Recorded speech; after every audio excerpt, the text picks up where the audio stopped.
اعوذ باللہ من الشیطان اللعین الرجیم بسم اللہ الرحمن الرحیم الحمد للہ وکفا وسلام علی عبادہ الذین اصطفیٰ.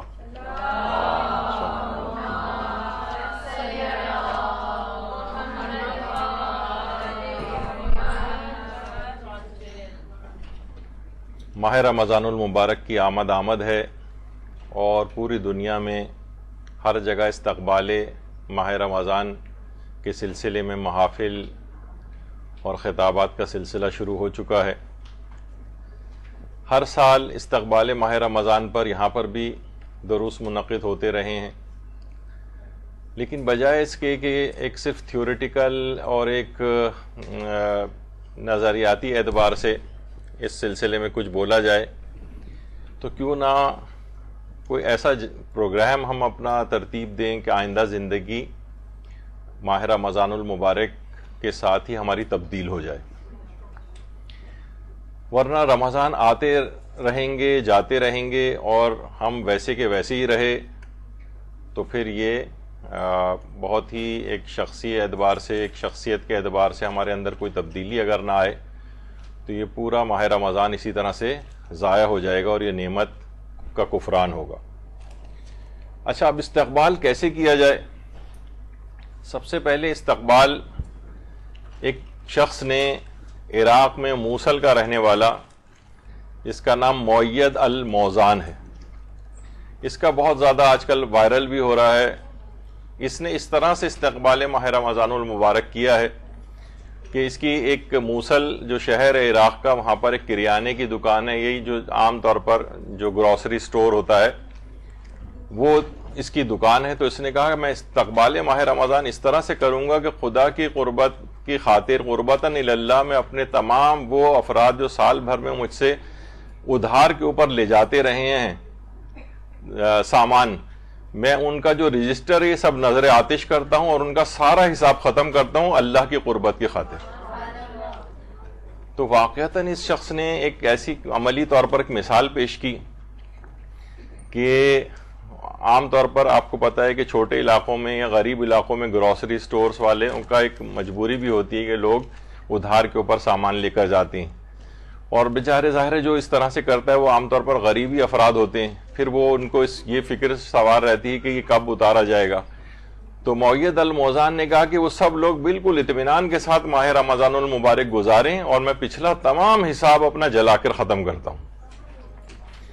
تو واقعتاً اس شخص نے بہت زبردست کام کیا. نہ صرف اس میں کہ خود ہمارے لیے ایک پیغام ہے کہ بہت ساری دیکھیے چیزیں ایسی ہوتی ہیں کہ اچھا یقیناً اس کے دماغ میں قرض کو معاف کرنے کے سلسلے میں بھی ہوں گی، آیات بھی ہیں، روایات بھی ہیں. پروردگار عالم سورہ بقرہ کی آیت نمبر 280 میں ارشاد فرماتا ہے کہ اگر کوئی تنگ دست تمہارا قرضدار ہو تو اسے خوشحالی تک مہلت دو، اور اگر تم سمجھو تو تمہارے حق میں زیادہ بہتر یہی کہ اصل بھی بخش دو.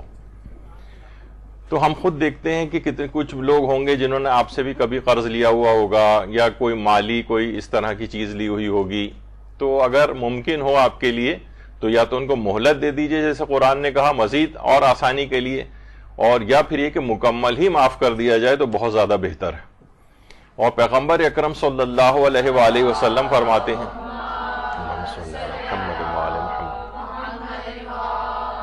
کہ جو کوئی اپنے قرض دار کو مہلت دے یا اس کا قرض معاف کرے تو خدا اسے قیامت کے دن عرش کے زیر سایہ رکھے گا. اور اسی طرح سے یہ بھی پیغمبر اکرم نے فرمایا کہ جو شخص اپنے مومن بھائی کو قرض دیتا ہے تو خدا اسے ہر درہم کے بدلے کوہ احد، کوہ رضوان یا جسے کوہ رضوی جو مدینے اور مکے کے درمیان میں ایک پہاڑ ہے، اور کوہ سینا، طور سینا جس کو کہا جاتا ہے جہاں مصر میں، جہاں کہ حضرت موسیٰ تشریف لے گئے تھے پروردگار سے ملاقات کے لیے، تو ان تینوں پہاڑوں کے برابر اس کو نیکیاں عطا فرماتا ہے. اور قرض لینے میں نرمی کرے تو ایسا شخص پل صراط سے بجلی کی تیزی کے ساتھ گزر جائے گا. تو یہ ان کی نگاہ میں چیزیں ہیں. اور یہ بھی امیر المومنین علی ابن ابی طالب علیہ الصلوۃ والسلام فرماتے ہیں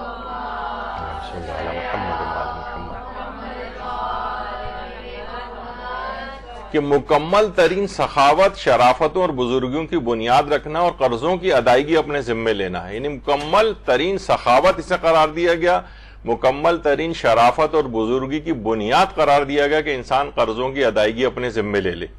یعنی مثلا کوئی شخص ہے, کوئی بہت مقروض ہے, وہ ادا نہیں کر پا رہا ہے, آپ اس کا قرض اپنے ذمے لے لیں. تو کتنی ہی چیزیں دیکھیے اس طرح سے اگر آپ دیکھیں تو ہم اس طرح سے بھی ایک طریقہ کار ہو سکتا ہے کہ ہم رمضان کا استقبال کریں.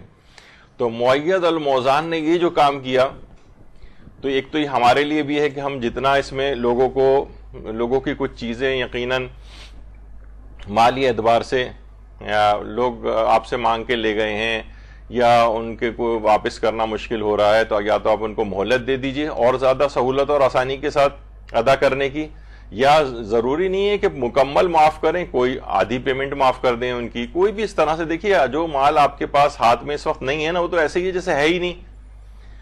تو کیوں نہ اس طرح کے اموال کو اللہ کی راہ میں اس انداز سے دینے کا بھی انسان اگر طریقہ کار اپنائے تو ایک بہترین استقبال رمضان ہوگا. اچھا, صرف یہ مالیات سے ریلیٹڈ ہی نہیں, اب ہم آگے بڑھ کے کہتے ہیں کہ مؤید الموزان تو ظاہر ایک دکاندار ہے, اس سے آگے بڑھ کر بہت سارے اور کھاتے بھی ایسے ہم نے لوگوں کے کھول رکھے ہیں. مثلا کسی نے ہمیں بہت برا بھلا کہا ہے, اب بغض, کینے, حسد, ان کے بھی بہت سارے کھاتے ہم نے کھولے ہوئے ہیں. یہ بھی استقبال ماہ رمضان میں ان کو بھی جلا دیجیے, معاف کر دیجئے لوگوں کو. بہت سارے لوگ ہوتے ہیں نا, آپ کو بڑا پریشانی ہوتی ہے کہ ان لوگوں نے ہمارے ساتھ ہمیں بہت نقصان پہنچایا ہے, ان کے لیے دل میں غم و غصہ پایا جاتا ہے, یہ ہمارے خلاف ہے فلاں خاتون یا فلاں صاحب.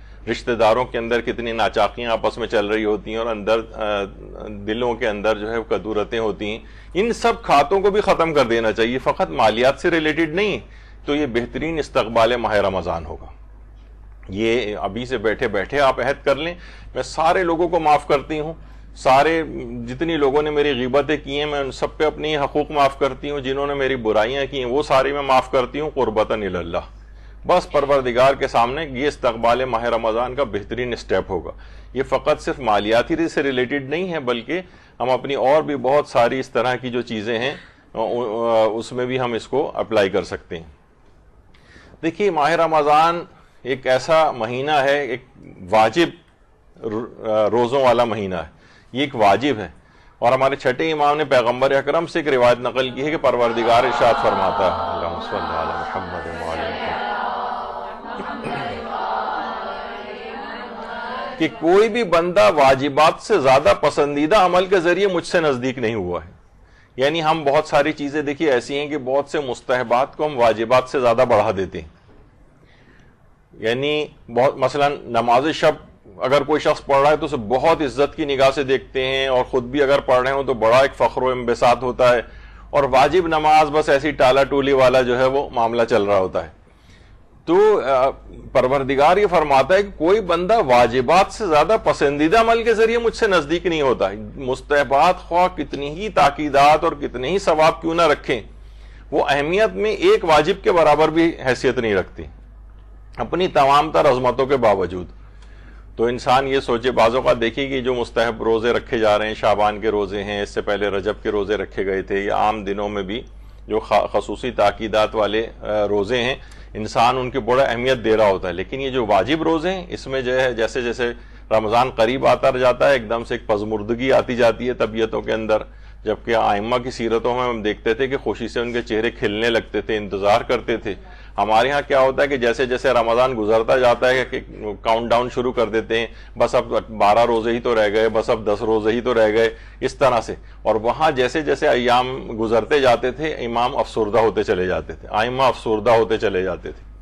جب ہی ماہ رمضان کو عید اولیاء قرار دیا گیا ہے, اولیاء کی عید, یہاں پر تو یعنی اگر لوگوں کے دلوں کے اندر اگر آپ دیکھیں تو ایک خوشی کا سا ایک احساس اس لحاظ سے نہیں ہو رہا ہوتا, بلکہ ایک خطرے کی گھنٹی کی طرح سے ایک چیز ہو رہی ہوتی کہ بس اب یہ رمضان آئے گا, وہ بڑا مسئلہ اس میں ہو جائے گا. تو بہرحال یہ واجبات والی چیز اس طرح سے. اور اس کے اندر کیا ہے, اس کے فلسفہ کیا بیان کیا گیا, لعلکم تتقون, یہ رمضان کے روزے اس وجہ سے فرض کیے گئے ہیں تاکہ تم متقی ہو جاؤ. یعنی جو لباس تقوی کو کہا گیا قرآن نے کہ وَلِبَاسُ التَّقْوَى ذَلِكَ خَيْرٌ, تقوی کا لباس سب سے بہترین لباس ہے, سب سے بہترین لباس. تو یہ جو ہے یہ لباس تقوی آپ کے جسم کے اوپر, آپ کی روح کے اوپر آ جائے گا, کیونکہ یہ ماہ تقوی ہے. آقا محسن قرطی بہت اچھا جملہ اس متعلق ارشاد فرماتے ہیں، کہتے ہیں یہ کبھی مت کہو کہ زمانہ بہت خراب ہو گیا، میں اس وجہ سے خراب ہو گیا کیونکہ زمانہ بہت خراب ہو گیا، یہ نہ کہو، بلکہ وہ فرماتے ہیں کہ دیکھیے جب ہوا بہت ٹھنڈی چل رہی ہوتی ہے تو ہم کیا کرتے ہیں، ہم نا موٹا لباس پہنتے ہیں تاکہ وہ ٹھنڈک ہمارے اندر اثر نہ کر جائے۔ اگر معاشرہ بہت زیادہ خراب ہو رہا ہے تو اپنے لباس تقویٰ کو آپ موٹا کر کے پہنے نا، بہت اچھی بات کہی انہوں نے۔ مثلا سردیوں میں ہے، ہم موٹا لباس پہن کے اس سردی سے اپنے آپ کو بچاتے ہیں، معاشرہ اگر بہت خراب ہے تو لباس تقویٰ کو آپ موٹا کر کے پہنیں، یعنی زیادہ شدت کے ساتھ عامل ہوں، تقوی میں مزید اضافہ کریں تو یہ معاشرے کی خرابی آپ تک اثر نہیں کرے گی۔ یہی والی چیز ہوتی ہے کہ جب چھوٹا بچہ ہوتا ہے، سردیوں کی آمد ہوتی ہے تو پہلے سے اس کے لیے گرم کپڑے وغیرہ خرید کے رکھے جاتے ہیں، بچوں میں بھی یہی ہے، تو بچوں کو بھی اسی طرح سے لباس تقویٰ موٹا پہنائیے، یعنی ان کو بچانے کے لیے اس طرح کی چیزیں ان سے انجام دلوائیں۔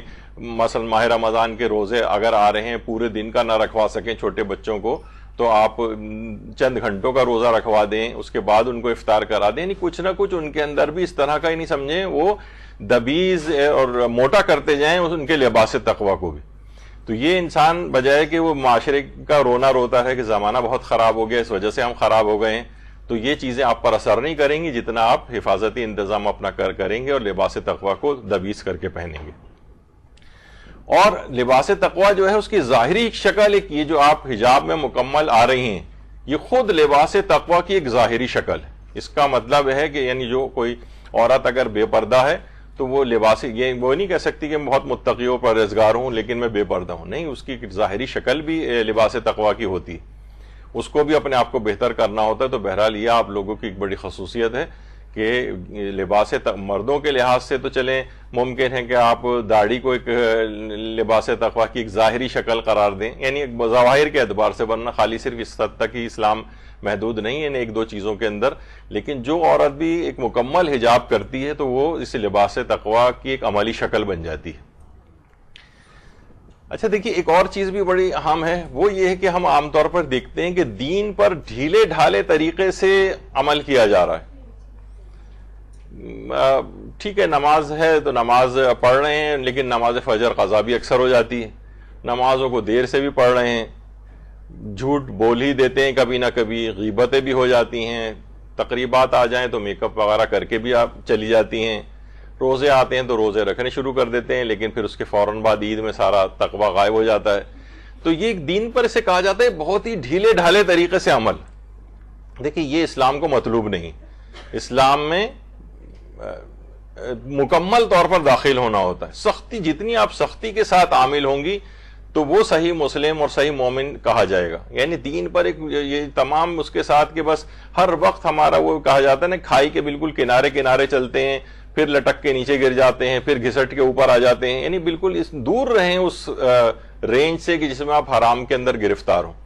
تو دین پر سختی کے ساتھ عامل ہونے کا اس مہینے کے اندر عہد کرنا چاہیے، اس سے پہلے کہ آپ خود اپنی زندگیوں میں دیکھیں کہاں میں ایسے بالکل ڈھیلے ڈھالے طریقے سے ہم دین کے اوپر عمل کر رہے ہیں، نہیں، سختی کے ساتھ عامل ہوں، سختی کے ساتھ۔ تو یہ ایک بڑی اہم چیز ہے۔ کہا جاتا ہے کہ یہ جو ماہ مبارک رمضان آ رہا ہے یہ نفس امارہ کو کچل دینے کا مہینہ ہے، کچل دینے کا، یہ بہت گولڈن اپورچونٹی آپ کے پاس آ رہی ہے، پھر پورے سال نہیں آئے گی آپ کے پاس، پورے سال انحطاط ہوتا ہے ایمان کا، یعنی کمتر ہوتا چلا جاتا ہے، یہ ایک ہے جس کے اندر آپ یعنی لحاظ سے ایک بوسٹر اس کے اندر لگ جاتا ہے، زیادہ آپ دین کے اوپر عامل ہو کر پورے سال کے لیے انرجی حاصل کرتی ہیں۔ یہاں پورے سال ہم ماہ رمضان المبارک میں حاصل کیا تقویٰ کیسے محفوظ رکھیں، پچھلے سالوں میں کئی دروس اس موضوع پر یہاں پر ہو چکے ہیں کہ یہ ماہ رمضان میں جو تقویٰ ہم نے اس کو حاصل کیا ہے، ایسا نہ ہو کہ یہ جیب کٹ جائے ہماری اور وہ کوئی چور ڈاکو آ جائے چرا کر لے جائے اور پوری محنت ہماری جو ہے وہ ضائع ہو جائے۔ تو ماہ مبارک رمضان نفس امارہ کو کچل دینے کا مہینہ ہے۔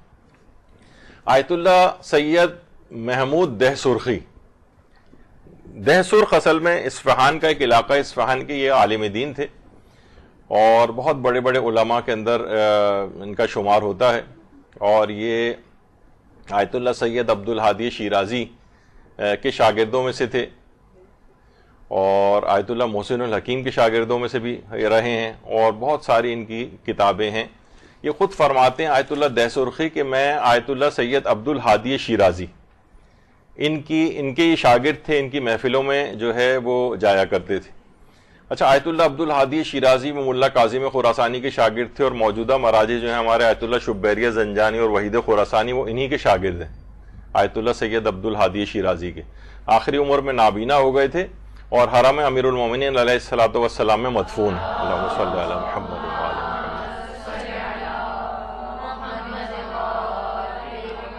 اور کمیونزم کے خلاف ایک فتویٰ بھی انہوں نے دیا تھا آیت اللہ عبد الہادی شیرازی نے، جو بہت مشہور اس لحاظ سے ان کی شخصیت ہے۔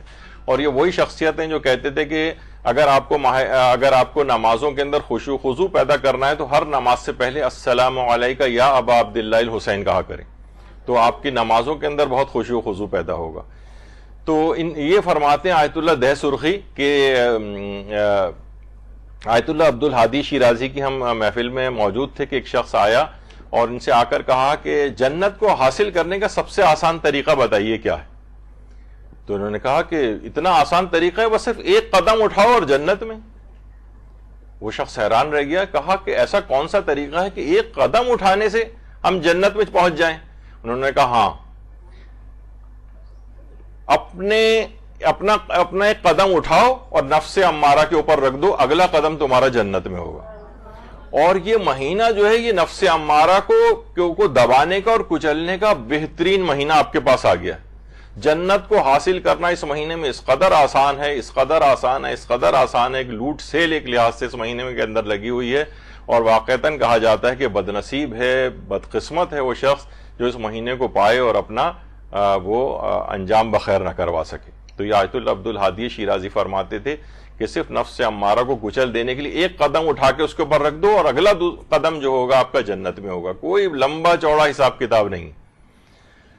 آیت اللہ سید محمد حسین طباطبائی آیت اللہ بہجت بھی فرماتے تھے کہ لوگ اتنے مجھ سے عملیات، چیزیں اور یہ سب کچھ آ کر پوچھتے ہیں کہ ہم کیسے حاصل کریں آخرت کو، جنت کو، میں صرف تم سے ایک بات کہتا ہوں اور بس اس کو کہ صرف اور صرف گناہوں سے اپنے آپ کو بچاؤ، گناہوں سے اپنے آپ کو بچاؤ، گناہوں سے اپنے آپ کو بچاؤ، بس بہت آسان ہو جائے گا، کوئی لمبے چوڑے عملیات کی ضرورت نہیں ہے، کوئی لمبی چیزیں اذکار پڑھنے کی ضرورت نہیں ہے، وہ اپنی جگہ وہ ایک فوائد ہیں ان کے، لیکن جنت کو آسانی کے ساتھ حاصل کرنا تمام خلاصہ اگر کر دیا جائے۔ دیکھیے بہت سی چیزیں علماء خلاصہ بھی بتاتے ہیں۔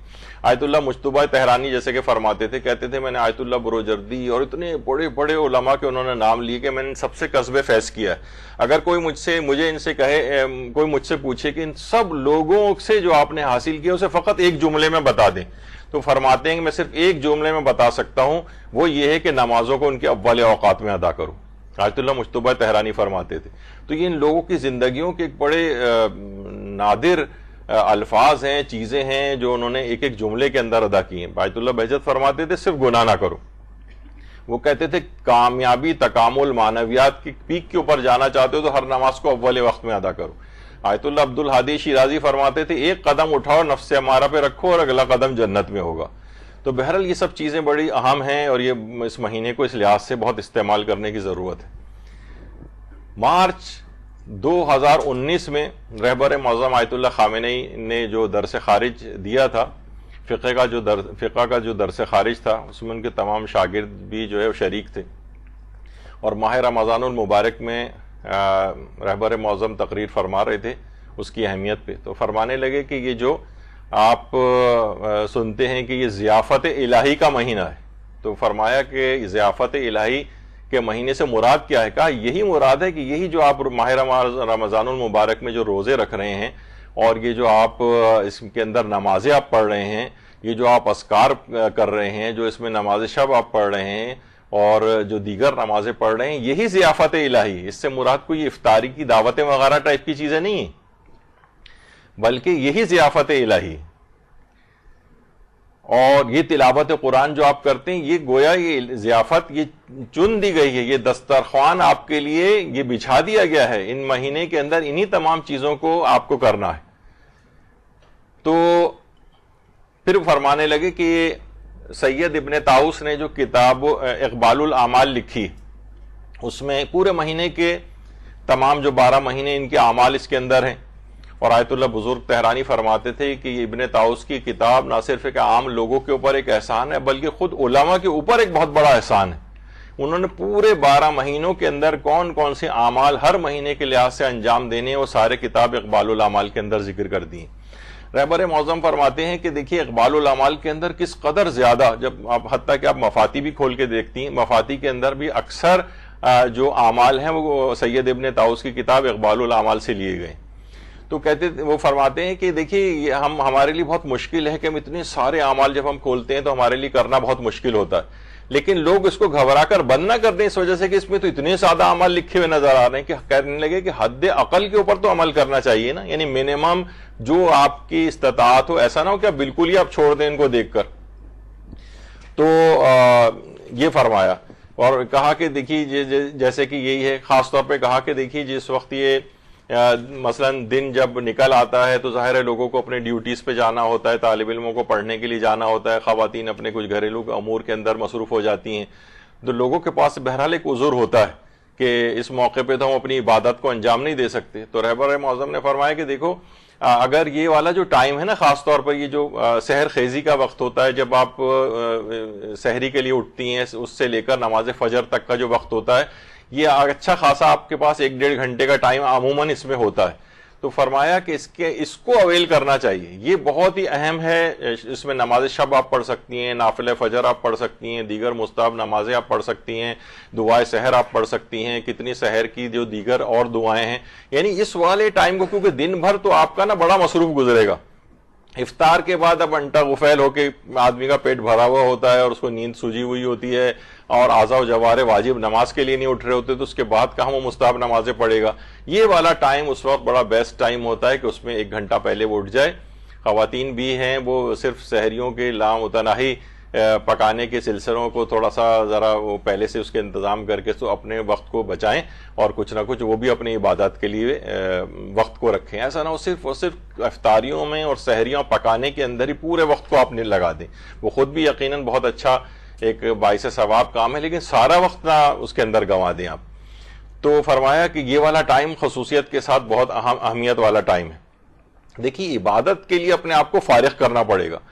چھٹے امام ہمارے امام جعفر صادق علیہ الصلوۃ والسلام فرماتے ہیں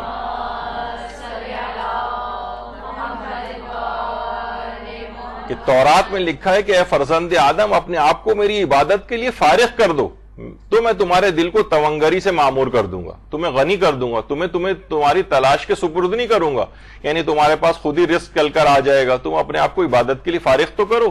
مجھ پر لازم ہو جاتا ہے کہ میں تمہارے فاقوں کا سد باب کروں اور تیرے دل کو اپنے خوف سے بھر دوں، اور اگر تو نے اپنے آپ کو میری عبادت کے لیے فارغ نہ کیا تو میں تیرے دل میں دنیاوی کاروبار کا انبار لگا دوں گا جس سے تیرے فاقوں کا سد باب بھی نہیں ہوگا اور تجھے میں اپنی تلاش کے حوالے کر دوں گا. جاؤ تلاش کرو، رزق میں دھکے کھاؤ، جو کچھ بھی تم کرو، لیکن اگر تم نے اپنی میری عبادت کے لیے خود کو فارغ نہیں کیا. دیکھیے ان تمام رمضان المبارک میں اپنے آپ کو نا ٹائم نکالنا ہے عبادات کے لیے. یعنی یہ والا مہینہ بھی ایسے ہی نکل گیا ٹی وی کو دیکھتے ہوئے ادھر ادھر، اس کے اندر فوراً ابھی گیم شوز شروع ہو جائیں گے، پتہ نہیں کون کون سی اس طرح کی چیزیں. افطار کے فوراً بعد لوگ پہلے کچھ نہ کچھ تلاوت قرآن یہ سب کر لیتے تھے، اب یہ ٹی وی کو کوشش کریں بند ہی کر دیں اس کے بعد. یعنی آپ کا سارا وقت کھا جائے گا بے تحاشا موسیقی، بے ہنگام فلاں اس طرح کی چیزیں، اور اپنے آپ کو عبادت کے لیے کچھ وقت کو نکال کر آپ فارغ کریں. اس وقت یہ اپنا واٹس ایپ یہ وہ ساری چیزیں فیس بک سب بند کر دیں، اور ورنہ یہ آپ کا جو ہر وقت جو اس کے اندر بیل بھی بند کر دیں اس کی، ورنہ یہ ٹڑنگ ٹڑنگ جو اس کے اندر ہوتی رہتی ہے آپ کا واقعتاً آپ کو متوجہ کر کے اپنی طرف کھینچ لیتی ہے، عبادات سے آپ کو ہٹا دیتی ہے جتنے بھی اس کے اندر یہ سب آوازیں بج رہی ہوتی ہیں. تو بہرحال عبادت کے لیے اس مہینے میں اپنے آپ کو فارغ کرنا ہے، اور بچوں کو بھی اس لحاظ سے عادت ڈالیں. جوانوں کو ہم دیکھتے ہیں کہ ان کا معیار کافی کم ہو گیا ہے جیسے پہلے نظر آتا تھا جوانوں میں. پیغمبر اکرم صلی اللہ علیہ وآلہ وسلم فرماتے ہیں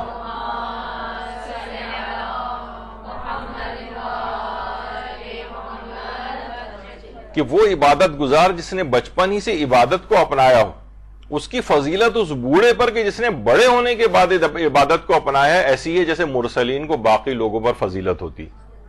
یعنی سوچیں کتنا زیادہ، یعنی بچپن سے جس نے عبادت کو اپنایا ہو. تو بچوں کو شروع سے ہم عام طور پہ دیکھتے ہیں بڑے بوڑھے بزرگ وہ اپنا لگے ہوتے ہیں, بچے اپنا ادھر ادھر نہیں, ان کو اپنے ساتھ ملائیں, ساتھ لے کر جائیں, ان کو عبادت میں کوئی نہ کوئی انسینٹیوز دے کر اپنے ساتھ آپ عبادت نماز کے لیے کھڑا کریں.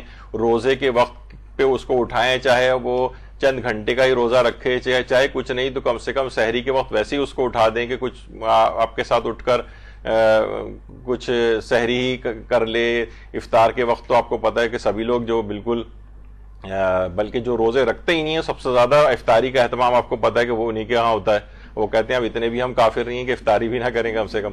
تو بہرحال تو بچپن اور جوانی کے عالم میں جو بھی عبادت کو اپنائے گا اس کی فضیلت اس قدر زیادہ ہے جیسے مرسلین کو باقی لوگوں کے اوپر ہوتی ہے. یعنی انبیاء کو اس طرح عام لوگوں پر فضیلت ہوتی ہے, اس طریقے سے اس فرد کو حاصل ہوگی کہ جو کہ بچپن اور جوانی سے عبادت کے لیے وقت نکال رہا ہو.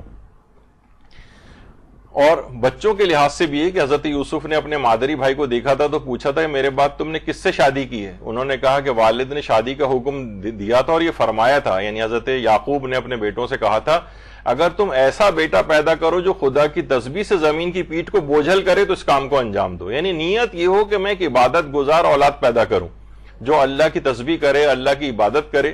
تو بچوں کو صرف پیدا کر کے اور بس یہ موبائل فونوں اور ٹی وی اور ان کے سپرد نہیں کر دینا چاہیے, بلکہ ان کو مختلف طریقہ کار جو ہم نے یہاں پہ تربیت اولاد کے اصولوں پہ جو لیکچرز لیے تھے تو اس کے اندر بھی یہ والی چیزیں آئی تھیں کہ اولاد کو عبادت گزار بنانے کے طریقے کیا ہیں. تو بہرحال یہ کہ ان کو بھی اس پورے مہینے میں اپنے ساتھ اٹیچ کر کے رکھیں.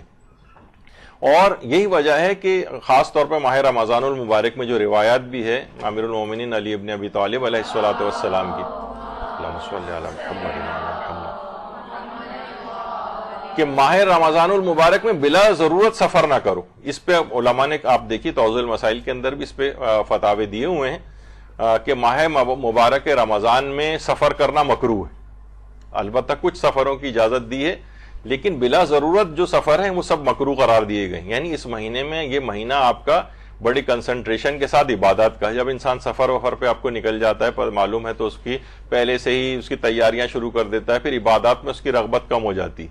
تو بلا ضرورت سفر نہ کرو سوائے کون سے سفر کے, مثلا سفر زیارات ہے وہ اس میں مکروہ نہیں. اسی طریقے سے مثلا حج کا سفر ہے, بہت سے لوگ اس پہ بھی پریشان ہوتے ہیں کہ بھئی رمضان میں حج کہاں سے آ گیا. یہ تو اب ہمارے پاس کیونکہ جہازوں کی سہولت ہے اس وجہ سے ایسا ہوتا ہے نا, ورنہ تو ویسے تو شوال سے ہی جو ہے وہ حج کے مہینے شروع ہو جاتے ہیں.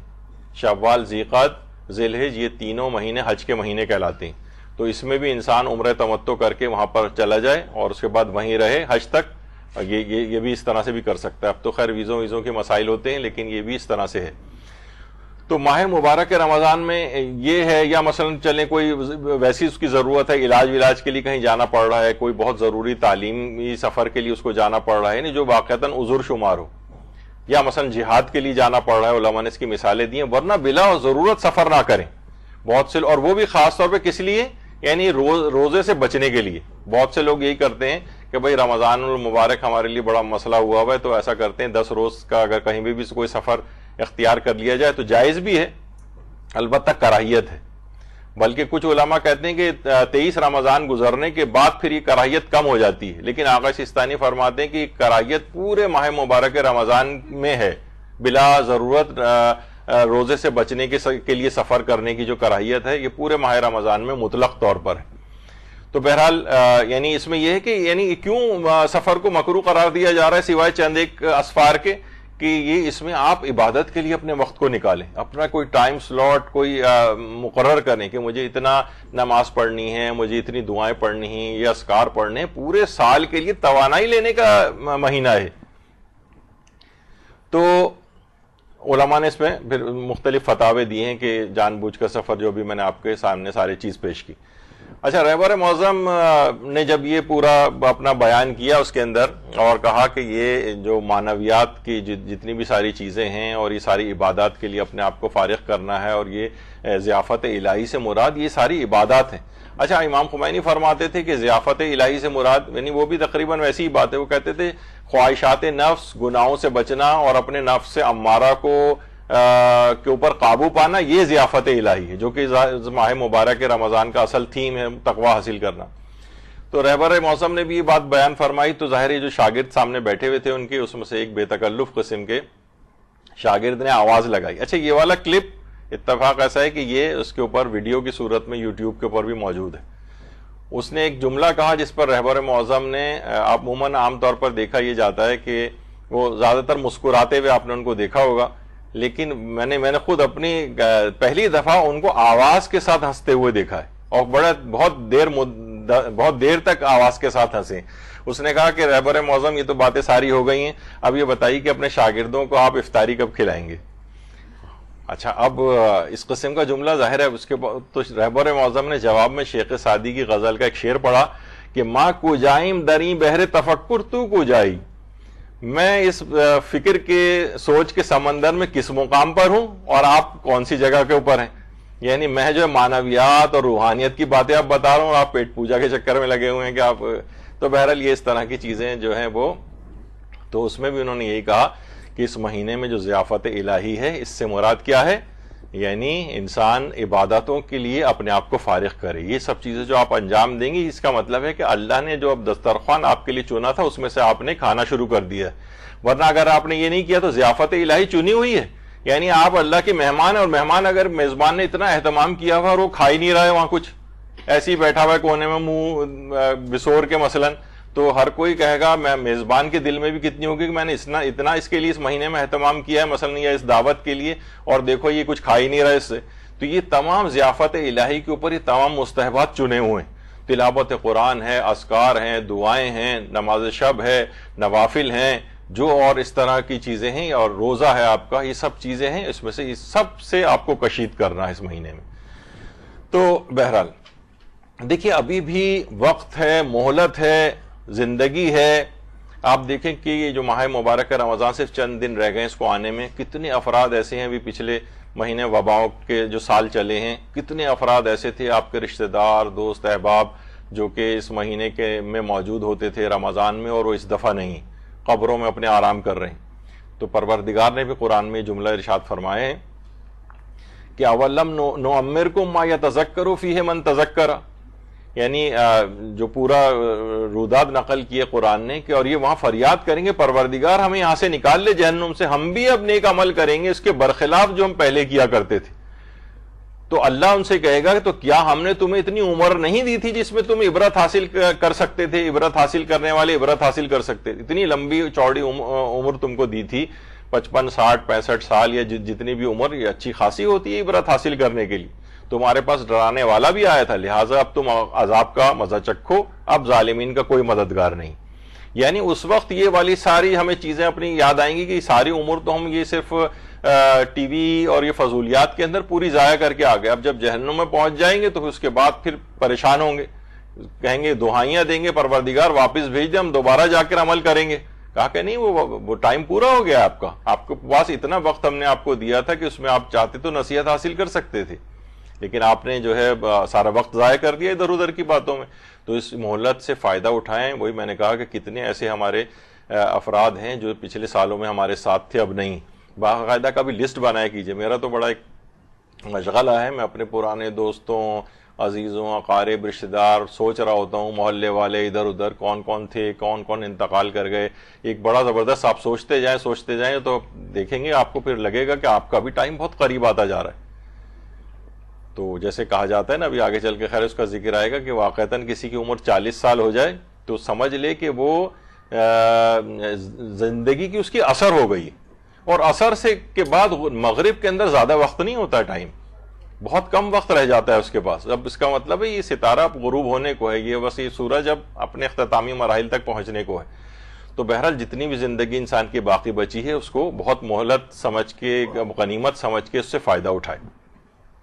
اور جب بھی امیر المومنین علیہ الصلوۃ والسلام ارشاد فرماتے ہیں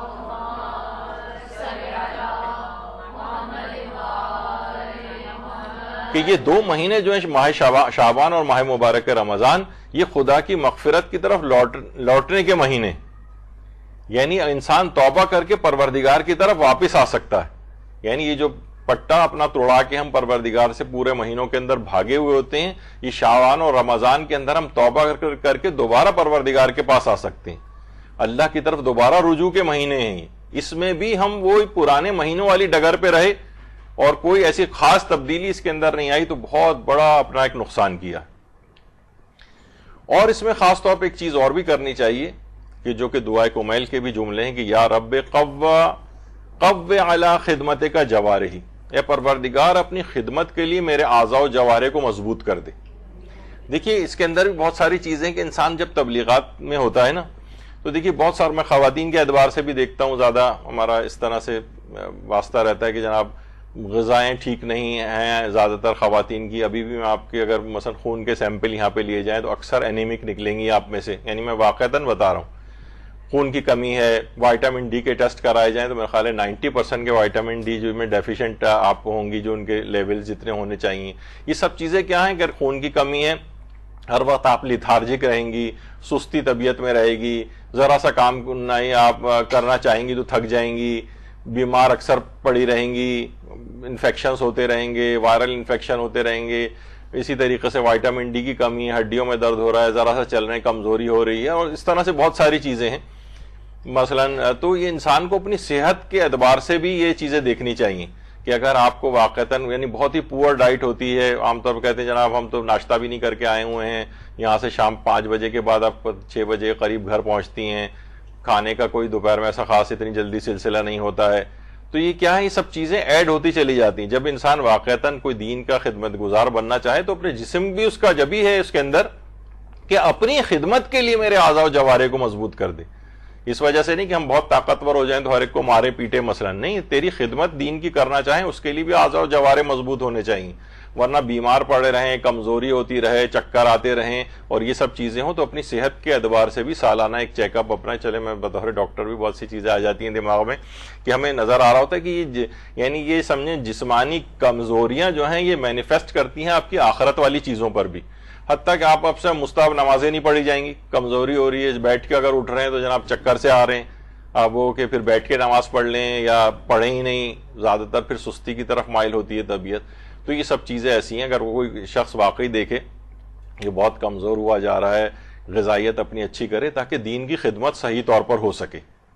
ایک عالم کا کہیں میں پڑھ رہا تھا کہ وہ مختلف مغز اور چیزیں اور ڈرائی فروٹس یہ سب کھاتے تھے، کہتے تھے میں اتنا زیادہ تبلیغی کام مجھے کرنا ہوتا ہے کہ اگر میں اپنے آپ کو جسمانی اعتبار سے اس قابل نہیں رکھوں گا تو یہ مجھے کمزوری ہوتی رہے گی تو میں کیسے دین کی خدمت کروں گا، اتنی کتابیں کیسے لکھوں گا. تو یہ سب بھی چیزیں دماغ میں آپ کے رہیں. اچھا، پھر اس کے بعد دیکھیے ایک اور چیز ہے، وہ بھی ہے کہ آئندہ زندگی کو تبدیل کرنے کے اقدامات جو ہیں ہماری زندگیوں ہم دیکھتے ہیں اسراف بہت زیادہ ہے. یعنی بجائے کہ اسراف کے اندر خرچ کرنے کی، جیسے میں مثلا مثال دوں، گھروں میں اب دیکھتے ہیں اب جب سے جناب یہ فوڈ پانڈا اور یہ پتہ نہیں کیا کیا چیزیں شروع ہوئی ہیں، یقین کیجیے کہ لوگوں کے جو اب ویسے تو مہنگائیوں کے بہت روئے جاتے ہیں اور ہو بھی رہی ہیں، لیکن اس میں کسی چیز کی کوئی کمی نہیں آ رہی ہے جناب. اب ہر کوئی جو بس گھروں میں 20-20 30-30 40-40 50-50 ہزار جو ہے نا صرف اس کا ہی خالی جو ہے وہ آنے لگا ہے بل کے طور پر. تو یہ کیا ہے اپنے یہ اسراف. یعنی اگر کوئی 5,000 ہم سے مانگنے آ جائے تو ہم کہتے ہیں او یہ غریب آدمی 5,000 مانگنے کے لیے آ گیا ہے. کتنے افراد ایسے ہیں کہ 50,000 اگر کسی کا فوڈ پانڈا کا خرچہ ہے اس میں سے 25,000 ہی کم سے کم کر دے تو 5 بچوں کی اسکول کی فیس نکل سکتی، ادا کی جا سکتی. لوگ غریب لوگ بیچارے بہت پریشان ہیں. تو اپنی اگر آپ ویسے کوئی کسی کے پاس سہولت ہے تو اپنے مال سے ویسے خرچ کرے. لیکن یہ کہ اگر اسراف کے اندر وہ خرچ کر رہا ہے تو وہاں سے کٹ ڈاؤن کرے چیزوں کو. آپ دیکھیں گے اپنی زندگی عمومی زندگی میں کتنی اسراف کے پہلو آئیں گے. مثلا کریڈٹ کارڈ ہے، اب جب خواتین کے پاس عام طور پر کریڈٹ کارڈ جو ہے وہ شوہروں کے ہوتے ہیں تو پتہ چلا جو ہے وہ لاکھوں روپے سوچتی ہیں شاید یہ فری کی جیسے شاپنگ ہو رہی ہے، اس میں کچھ ادا نہیں کرنا پڑتا، جائیں اور جا کر چیزیں خرید لیں مثلا. تو بہرحال اپنی زندگیوں سے یہ اسراف کو نکالیں اور اس میں دوسروں کو اس میں شامل کریں. جبھی یہی وجہ ہے کہ دیکھیے فقہی مسئلہ بھی ہمارے یہاں کہ اپنی حیثیت اور شان سے بڑھ کر کسی چیز میں خرچ کیا ہو اور اسراف کیا ہو تو اس مال کو خرچہ اسلام شمار نہیں کرتا ہے اور اس کا خمس ادا کرنا بھی ضروری. خمس ادا کیا جائے گا، یعنی بشرطے کہ وہ فقہی اعتبار سے وہ چیز اسراف کے اندر آئے. تو ہم یہ دیکھتے ہیں کہ عام طور پر یعنی زندگیوں میں ویسے اسراف کے بالکل فرنیچر صحیح ہے، لیکن کیا ہے کہ جناب لاکھوں روپے نئے فرنیچر پہ جو ہے خرچ کیے جا رہے ہیں. مثلا گھر بالکل صحیح ہے لیکن ہر سال زبردستی اس کو رینوویٹ کرایا جا رہا ہے اور لاکھوں لاکھ روپیہ اس کے اوپر جو ہے لگایا جا رہا ہے. تو اگر ہم اس میں سے کوئی چیز کو کم کریں اور یہ لوگوں کے اوپر خرچ کریں تو حقیقتاً یہ ہوگا کہ واقعی دیکھیں اس نے تو اپنا قرضہ معاف کیا تھا معید الموزان نے. تو لیکن یہ کہ دوسرا آگے بڑھ کر ہے کہ ہم نے چلیں کسی کو قرضہ نہیں دیا ہوا تو آگے سے بڑھ کر خرچ کریں. یہی اس ماہ مبارک رمضان میں اس کو اپنی زندگی کو تبدیل کرنے کا ایک لاہ عمل ہوگا. زندگیوں میں سے کم اسراف کو کم کریں. اچھا دیکھیے، جیسے ہی اس مہینے کے اندر کی خصوصیت یہ ہے کہ آپ کے اندر نیکیوں کے بہت سارے جذبے پیدا ہوں گے. ہمارے 5ویں امام محمد باقر علیہ السلام فرماتے ہیں کہ جو بھی کسی کار خیر کا ارادہ کر لیتا ہے تو اسے بہت جلدی کرنا چاہیے، کیونکہ جس کام میں بھی تاخیر واقع ہو جاتی ہے نا اس میں شیطان کو دخل اندازی کا موقع مل جاتا ہے. اور ابھی جو میں نے اس سے پہلے کہا تھا نا کہ یہ جو جسمانی اعتبار سے جو کمزوریاں کمیاں اور یہ سب کچھ ہوتی ہیں، پتہ چلا جناب اکثر کے خواتین کے تھائرائیڈ کے بھی پرابلمز ہوتے ہیں، اس میں بھی اسی کم و بیش اسی طرح کی کمزوریوں کا احساس، بس وہ سوچتے ہیں کہ بس ہماری طبیعت میں سستی بہت آ گئی ہے. بھائی وہ جسمانی اعتبار سے بہت ساری چیزیں تو بہت نیکیوں کے آپ ارادے بھی کرتی ہیں نا، تو جسم میں اتنی طاقت ہی نہیں ہوتی کہ اس کو عمل پیرا ہوں اس پہ، اور ڈیلے آ جاتا ہے تو شیطان کو اپنا کام دکھانے کا موقع مل جاتا ہے. جب ہی کہا جاتا ہے نا صدقہ فوراً دے دو، جیسے ہی دماغ میں خیال آئے، ورنہ ہزاروں شیطان ہاتھ سے آ کر چمٹ جائیں گے اور تمہیں نہیں دینے دیں گے. تو نیکی کا جیسے ہی کوئی ارادہ اگر آپ کے دل کے اندر پیدا ہو، فوری طور پر اس پہ عمل کر ڈالی. سوچ بچار ادھر ادھر آئیں دائیں بائیں دیکھنا اور وقت کو نکالنا، اس کا مطلب ہے کہ وہ کام آپ سے نہیں ہو سکے گا. فوراً عمل کیجئے اس کے اوپر. اب دیکھیے بہت سے لوگ کس طرح سے کرتے ہیں. اب یہ ایک ہماری پوسٹ ہم نے ایک دفعہ لگائی تھی، میں آپ کو بتا رہا ہوں لوگ کیسے عمل کرتے ہیں ان چیزوں پر، کہ چھٹے امام جعفر صادق علیہ السلام فرماتے ہیں کہ جو شخص اپنے بھائی کو سردی یا گرمی کا لباس پہنائے گا، خدا پر بھی حق بن جاتا ہے کہ اسے جنت کے کپڑے پہنائے، اس پر موت کی سکرات کو آسان کرے، اس کی قبر کو اس کے لیے کشادہ کرے. جب وہ قبر سے باہر آئے تو فرشتے اس سے خوشخبری کے ساتھ ملاقات کریں. اچھا یہ پوسٹ لگائی ہم نے تو 7 سمندر پار کینیڈا میں بیٹھے ہوئے بعض مومنین و مومنات جو اس قسم کے دینی امور، انہوں نے کہا کہ ہم اس سے بڑے انسپائر ہوئے ہیں، اور اسی پوسٹ کے تحت ہم نے جو ہے اس میں اقدام کیا. اور اس کے بعد انہوں نے ان غریب علاقوں کے اندر پاکستان میں خود کنٹریبیوشن کیا، ان سب کے لیے کمبل گرم کپڑے ان سب کا انتظام کیا. اور یہ تو میں نے بہت مختصر سا ایک تصویر، کیونکہ ان کی اتنی زیادہ اس سلسلے میں کام اس کے بعد شروع ہوئے کہ وہ میں یہاں بیان ہی نہیں کر سکتا، پورا گھنٹوں لگ جائیں گے صرف وہ تصویریں دکھانے میں جو ان لوگوں نے کیا ہے کہ صرف ایک امام کی حدیث پڑھ کر اور اتنا اپنے اوپر اثر لیا کہ ہم لوگ تو یہیں پر اسی ملک میں انہی جگہوں پر موجود ہیں، لیکن وہ اتنی دور بیٹھے ہوئے انہوں نے ان لوگوں کا اتنا زیادہ خیال کیا کہ باقاعدہ اپنی جو بھی گروپ ہے ان کا انہوں نے آپس میں کنٹریبیوٹ کیا، اور ان علاقوں کے اندر اس حدیث پر عمل کرتے ہوئے دیکھیے یہ ہوتا ہے عملی قدم اٹھانا، یعنی اس کے لیے سب چیزیں کرنا. پھر ظاہر ہے ان علاقوں کے اندر پہنچنا اور لوگوں سے کس کے تھرو انہوں نے رابطہ کیا ہوگا، پھر کہاں سے چیزیں خریدی ہوں گی، ان تک مستحقین تک کیسے پہنچائی ہوں گی، تصاویر وغیرہ تو وہ یہ لوگ کھینچتے ہیں جو اس علاقے کے اندر، تاکہ صحیح طور پر پتہ بھی چلے، ایسا نہ ہو کہ بیچ کے افراد کھا جائیں کچھ ہیں تو ایک ڈاکومنٹ بھی رہے. اس وجہ سے یہ صرف ریاکاری کی وجہ سے نہیں ہوتا ہے، بلکہ ڈاکومنٹیشن کے اعتبار سے بھی بعض اوقات تصویریں اور یہ ایک منظم کام کرنے کے اعتبار سے کھینچی جاتی ہیں. تو دیکھیے اس طرح سے عمل ہوتا ہے دین کے اوپر. اور یہ جنتی گروہ میں شامل ہونے کا ایک نسخہ ہے جو ہمارے چھٹے امام نے بتایا کہ پروردگار عالم نے ہمارے غریب و نادار شیعہ افراد کی مدد کے لیے گروہ کو پیدا کیا ہے کہ جنہوں نے ان غریب افراد کی مدد کے نتیجے میں ان کو جنت ملے گی. اگر چاہتے ہو کہ اس گروہ میں شامل ہو جاؤ تو ایسے ہی بنو، غریبوں کی مدد کرو. جاؤ دیکھو آج کل لوگ جتنا زیادہ پہلے لوگ اس سلسلے میں پریشان نہیں تھے، جو ایک دم سے ہی جو ایک مہنگائی کا ایک سیلاب آیا ہے تو اس کے اندر افراد کو بہت زیادہ اس میں کمک کی ضرورت ہے. بہت سے لوگ بہت زیادہ پریشان ہیں، سفید پوش افراد. دیکھیے میں نے بہت عرصے پہلے ایک واقعہ سنایا تھا، ہمارے ایک دوست نے کہ کوئی ہاسپٹل میں ڈاکٹر صاحب کے پاس ایک لایا گیا تھا ایک شخص کو جو کہ تقریباً قریب المرگ تھا. تو بعد میں لوگوں سے پڑوسیوں کو جب تشویش ہوئی ان کے گھر سے، وہ اکیلے شاید رہتے تھے، تو معلوم چلا غریب اس قدر تھا کہ وہ صرف چائے کی پتی کو ابال کے پتہ نہیں کتنے دن سے پی رہے تھے، کھانے کی کوئی چیز نہیں تھی. تو ڈاکٹر صاحبان نے بھی کہا کہ بھائی یہ اس طرح سے آپ لائیں، آپ کو کھلانا چاہیے تھا. تو انہوں نے کہا ڈاکٹر صاحب ہمیں پتا ہوتا تو ہم روزانہ اس کو کھانا دیتے، لیکن یہ شخص بتاتا ہی نہیں تھا، اس نے کسی کو بتایا ہی نہیں کہ میں اس قدر غربت کے عالم میں ہوں. تو بعض اوقات ہمیں خود بھی پہنچنا چاہیے ایسے افراد تک، اپنے خاندان والوں میں، اقارب میں، عزیز و رشتہ داروں میں. انسان زیادہ اس کے اندر فراڈ کا امکان بھی نہیں ہوتا ہے، یعنی انسان ان کی کیفیات اور ان کی اس سے واقف ہوتا ہے کہ ہاں واقعی یہ لوگ ان کی مالی حیثیت اتنی نہیں ہے تو یقیناً ہی پریشانی کے عالم میں ہوں گے، اگرچہ وہ ذکر نہیں کر رہے ہیں.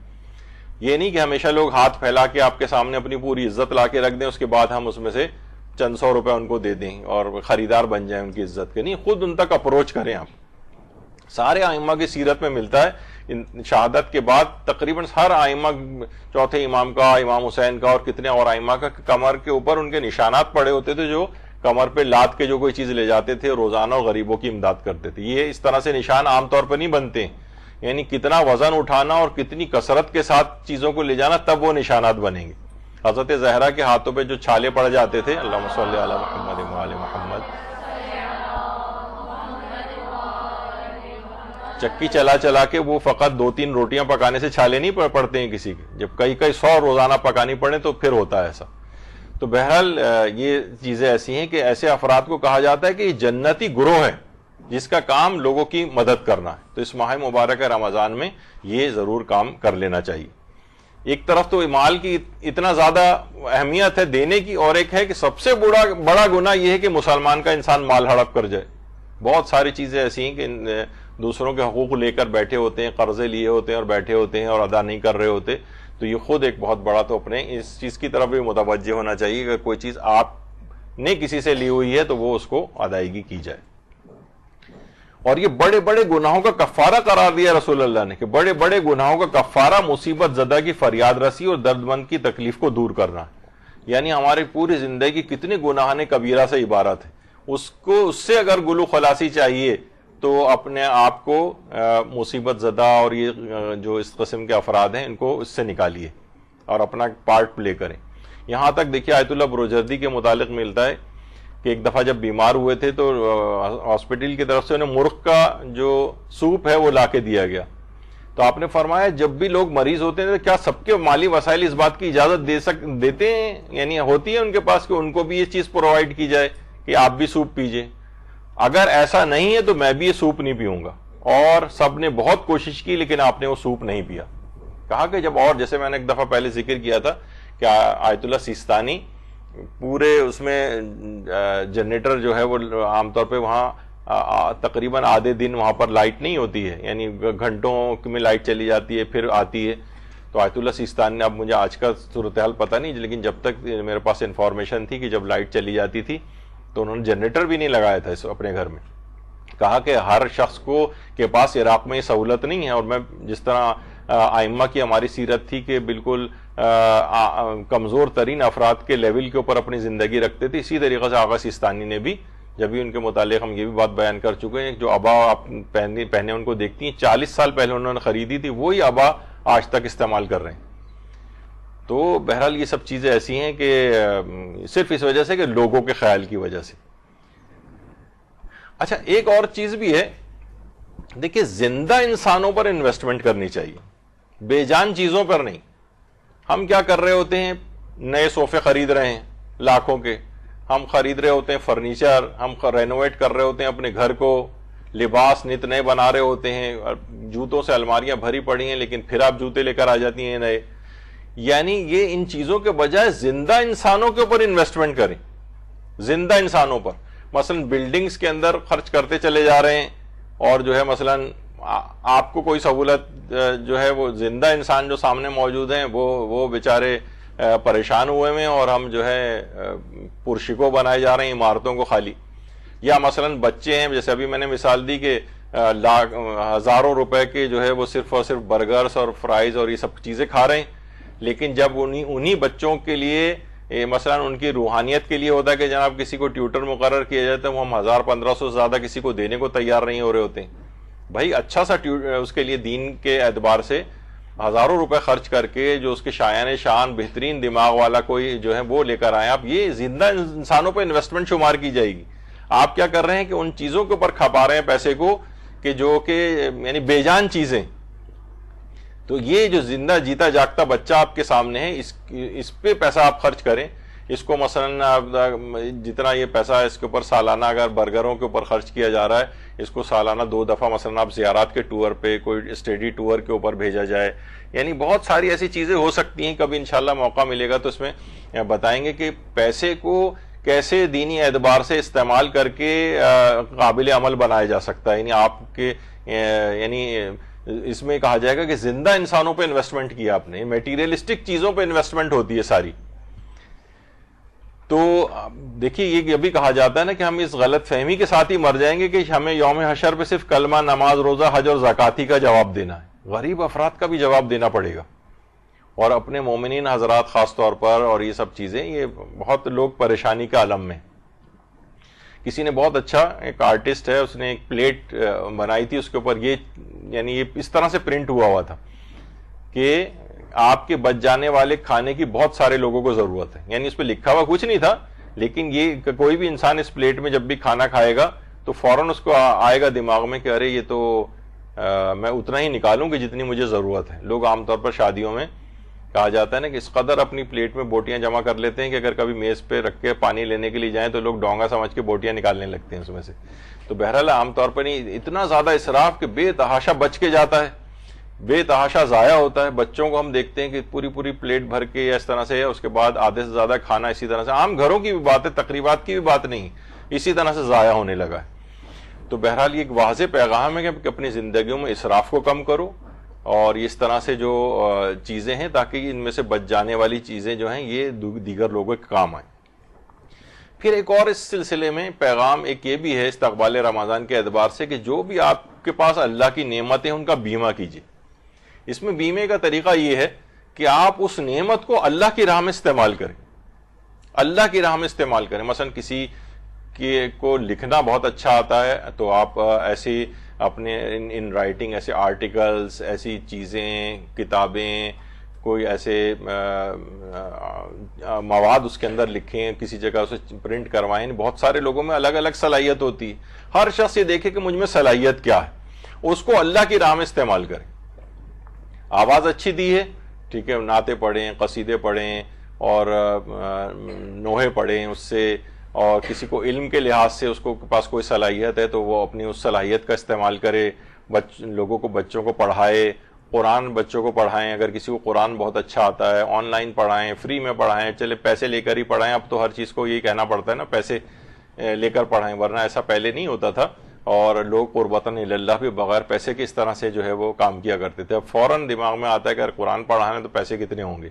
یہ ضروری نہیں ہے، یعنی پروردگار آپ کے لیے ویسے ہی راہیں مہیا کر دے گا، غیب سے امداد ہوتی ہے. لیکن قرآن پڑھانے کے اعتبار سے آپ کو توضیح المسائل، آپ نے بہت اچھی مثلا پڑھانے کی صلاحیت حاصل کر لی ہے، مثلا وہ آپ پڑھائیں لوگوں کو. دیکھیے لوگوں میں کہا جاتا ہے نا آسانیاں کو تقسیم کریں ورنہ مشکلات جمع ہو جائیں گے آپ کے لیے. عام طور پر ہم جو ایک زندگی گزار رہے ہوتے ہیں نا، بہت ہی خود غرضانہ قسم کی ایک زندگی ہے. بس ہم ہوں، ہمارے بچے ٹھیک ہو جائیں، ہمارا ہم ہر لحاظ سے اگر اس سکون کے عالم میں ہیں، زیادہ مالی پریشانی نہیں ہے، بچے اچھی جگہ پڑھ رہے ہیں، شادی ٹھیک جگہ پہ ہو گئی، شوہر بھی اچھا کما رہا ہے، تو بس ایک بڑا ایک مطمئنان بخش ایک زندگی سمجھ لی جاتی ہے. ان آسانیوں کو تقسیم نہیں کیا جاتا، ان کو پھیلائیے آسانیوں کو، ورنہ مشکلات آپ کے پاس جمع ہوتی چلی جائیں گی. مشکلات کو جمع ہونے سے بچانا اگر ہے تو آپ کو آسانیوں کو تقسیم کرنا پڑے گا. جتنا آسانی تقسیم ہوگی، جتنا لوگوں کو سہولیات آپ دیں گی، اتنا آپ کے لیے مشکلات دور ہوں گی. تو یہ چیزیں ایسی ہیں. اور دیکھیں افضل ترین عمل کہا گیا کہ اس کے بجا لانے پر آپ کو اپنے نفس کو مجبور کرنا پڑے. یعنی یہ چیزیں اتنی آسانی کے ساتھ نہیں ہوں گی، ابھی آگے چل کر ہم اس کی مثالیں بھی دیں گے. دیکھیے بہت سی چیزیں ایسی ہیں، ابھی جیسے یہ ہیں آقا شیخ علی نجفی، یہ آیت اللہ شیخ حافظ شیخ بشیر نجفی کے بیٹے ہیں، اور بے انتہا اعلیٰ ترین اخلاق کے علماء یہ فرماتے ہیں نجف کے کہ یعنی اخلاق انبیاء کی جھلک ان کے اندر جو ہے وہ آتی. تو یہ زائرین وغیرہ خود بیٹھ کے اتنا بڑا عالم ہے، اتنے بڑے مرجے کا بیٹا ہے، اور جا کے لوگوں کے زائرین کے پاؤں دھلا رہے ہوتے ہیں. یعنی اپنے نفس کو دیکھیے کچلنا پڑتا ہے. بعض اوقات ہوتا ہے نا کہ یہ میرے مقام اور لیول کا تو نہیں ہے, میں کوئی ذرا اچھے لیول کا اپنے مطابق کام کروں گا. نہیں, اسلام کے لحاظ سے یعنی یہ والے نفس کو کچلنا پڑتا ہے اپنے. اچھا, پیغمبر کی ازواج میں سے بھی کسی سے پوچھا کہ رسول اللہ کو کون سا عمل زیادہ محبوب تھا, تو انہوں نے جواب دیا جس پر پوری طرح کاربند رہا جائے, چاہے وہ عمل مقدار کے اعتبار سے کمی کیوں نہ ہو. یعنی کوئی ایک چھوٹا سا کام ہی آپ پکڑ لیں جس کو کنٹینیوس کریں, مسلسل کریں. جب بھی ہمارے چھٹے امام بھی فرماتے تھے اگر کوئی شخص کوئی عمل بجا لانا چاہتا ہے, اللہم صلی علی محمد وعلی محمد, تو اسے چاہیے کہ 1 سال تک اس پر کاربند ہو جائے, اس سے پہلے اسے منقطع نہ کرے. آپ کوئی بھی کام شروع کرنا چاہیں, آپ کہیں گے ٹھیک ہے میں کم سے کم 1 سال تک اس کے اوپر کاربند رہوں گی اور اس کے بعد پھر میں اس کو ڈسکنٹینیو کر دوں گی. لیکن پھر آپ خود دیکھیں گے کہ وہ ساری زندگی آپ اس پر عامل ہو جائیں گی. یعنی ایک بڑی خصوصیت ہے, آپ پورے کیلنڈر کے اندر مارک کریں کہ یہ والا کام میں کوئی بھی دین کا شروع کر رہی ہوں, بس 1 سال تک کروں گی. پھر آپ خود ہی دیکھیں گے وہ پھر انشاءاللہ ہمیشہ وہ آپ اس کام کو کریں گی, کیونکہ ہمیشگی کے ساتھ بہت سارے فوائد حاصل ہوتے ہیں. انسان برائیوں سے بچ جاتا ہے اور نیکیوں میں وہ مسلسل اس سے نیکیاں ہوتی ہیں, گناہ اس سے ترک ہو جاتے ہیں, یقین میں اضافہ ہو جاتا ہے, وہ اپنی آخرت اور نجات سے محبت کرنے لگتا ہے, اللہ کی اطاعت کے اندر بہت زیادہ کامل ہو جاتا ہے, اور شیطان اس سے جو ہے وہ دور بھاگنے لگتا ہے. ہمیشہ حق بات کہتا ہے. یعنی نیکیوں پر جب کاربند انسان ہو جاتا ہے, چاہے وہ چھوٹی چھوٹی مختصر نیکیاں کوئی نہ صحیح, لیکن پابندی کے ساتھ اگر آپ انہیں کریں گی تو پھر یہ فوائد آپ کو حاصل ہوں گے. اور 1 سال تک فائدہ رہنے کا کیا فائدہ بتایا ہے کہ وہ امام چھٹے امام نے فرمایا کہ کیونکہ اس سال میں شب قدر بھی آتی ہے, ہو سکتا ہے وہ عمل اللہ کی پسندیدگی میں آ جائے. یعنی اگر آپ نے 1 سال تک کنٹینیوس اس عمل کو کیا ہے تو اس میں شب قدر بھی آئے گی, اور اس دن اور اس رات بھی اگر آپ نے وہ عمل کیا ہے تو اللہ کی پسندیدگی میں اگر ایک دفعہ بھی انسان آ جائے تو بس اس کا بیڑا پار, دنیا اور آخرت میں تمام کامیابیاں اس کی شامل حال ہو جائیں گی. اور یہ بھی کتنی اس بات کی تاکید کی گئی ہمارے 7ویں امام موسیٰ کاظم علیہ الصلوۃ والسلام نے, اللہم صلی علی محمد, کہ جس کے 2 روز برابر ہوں, یعنی اگلا دن پچھلے دن سے بہتر نہ ہو, وہ گھاٹے میں.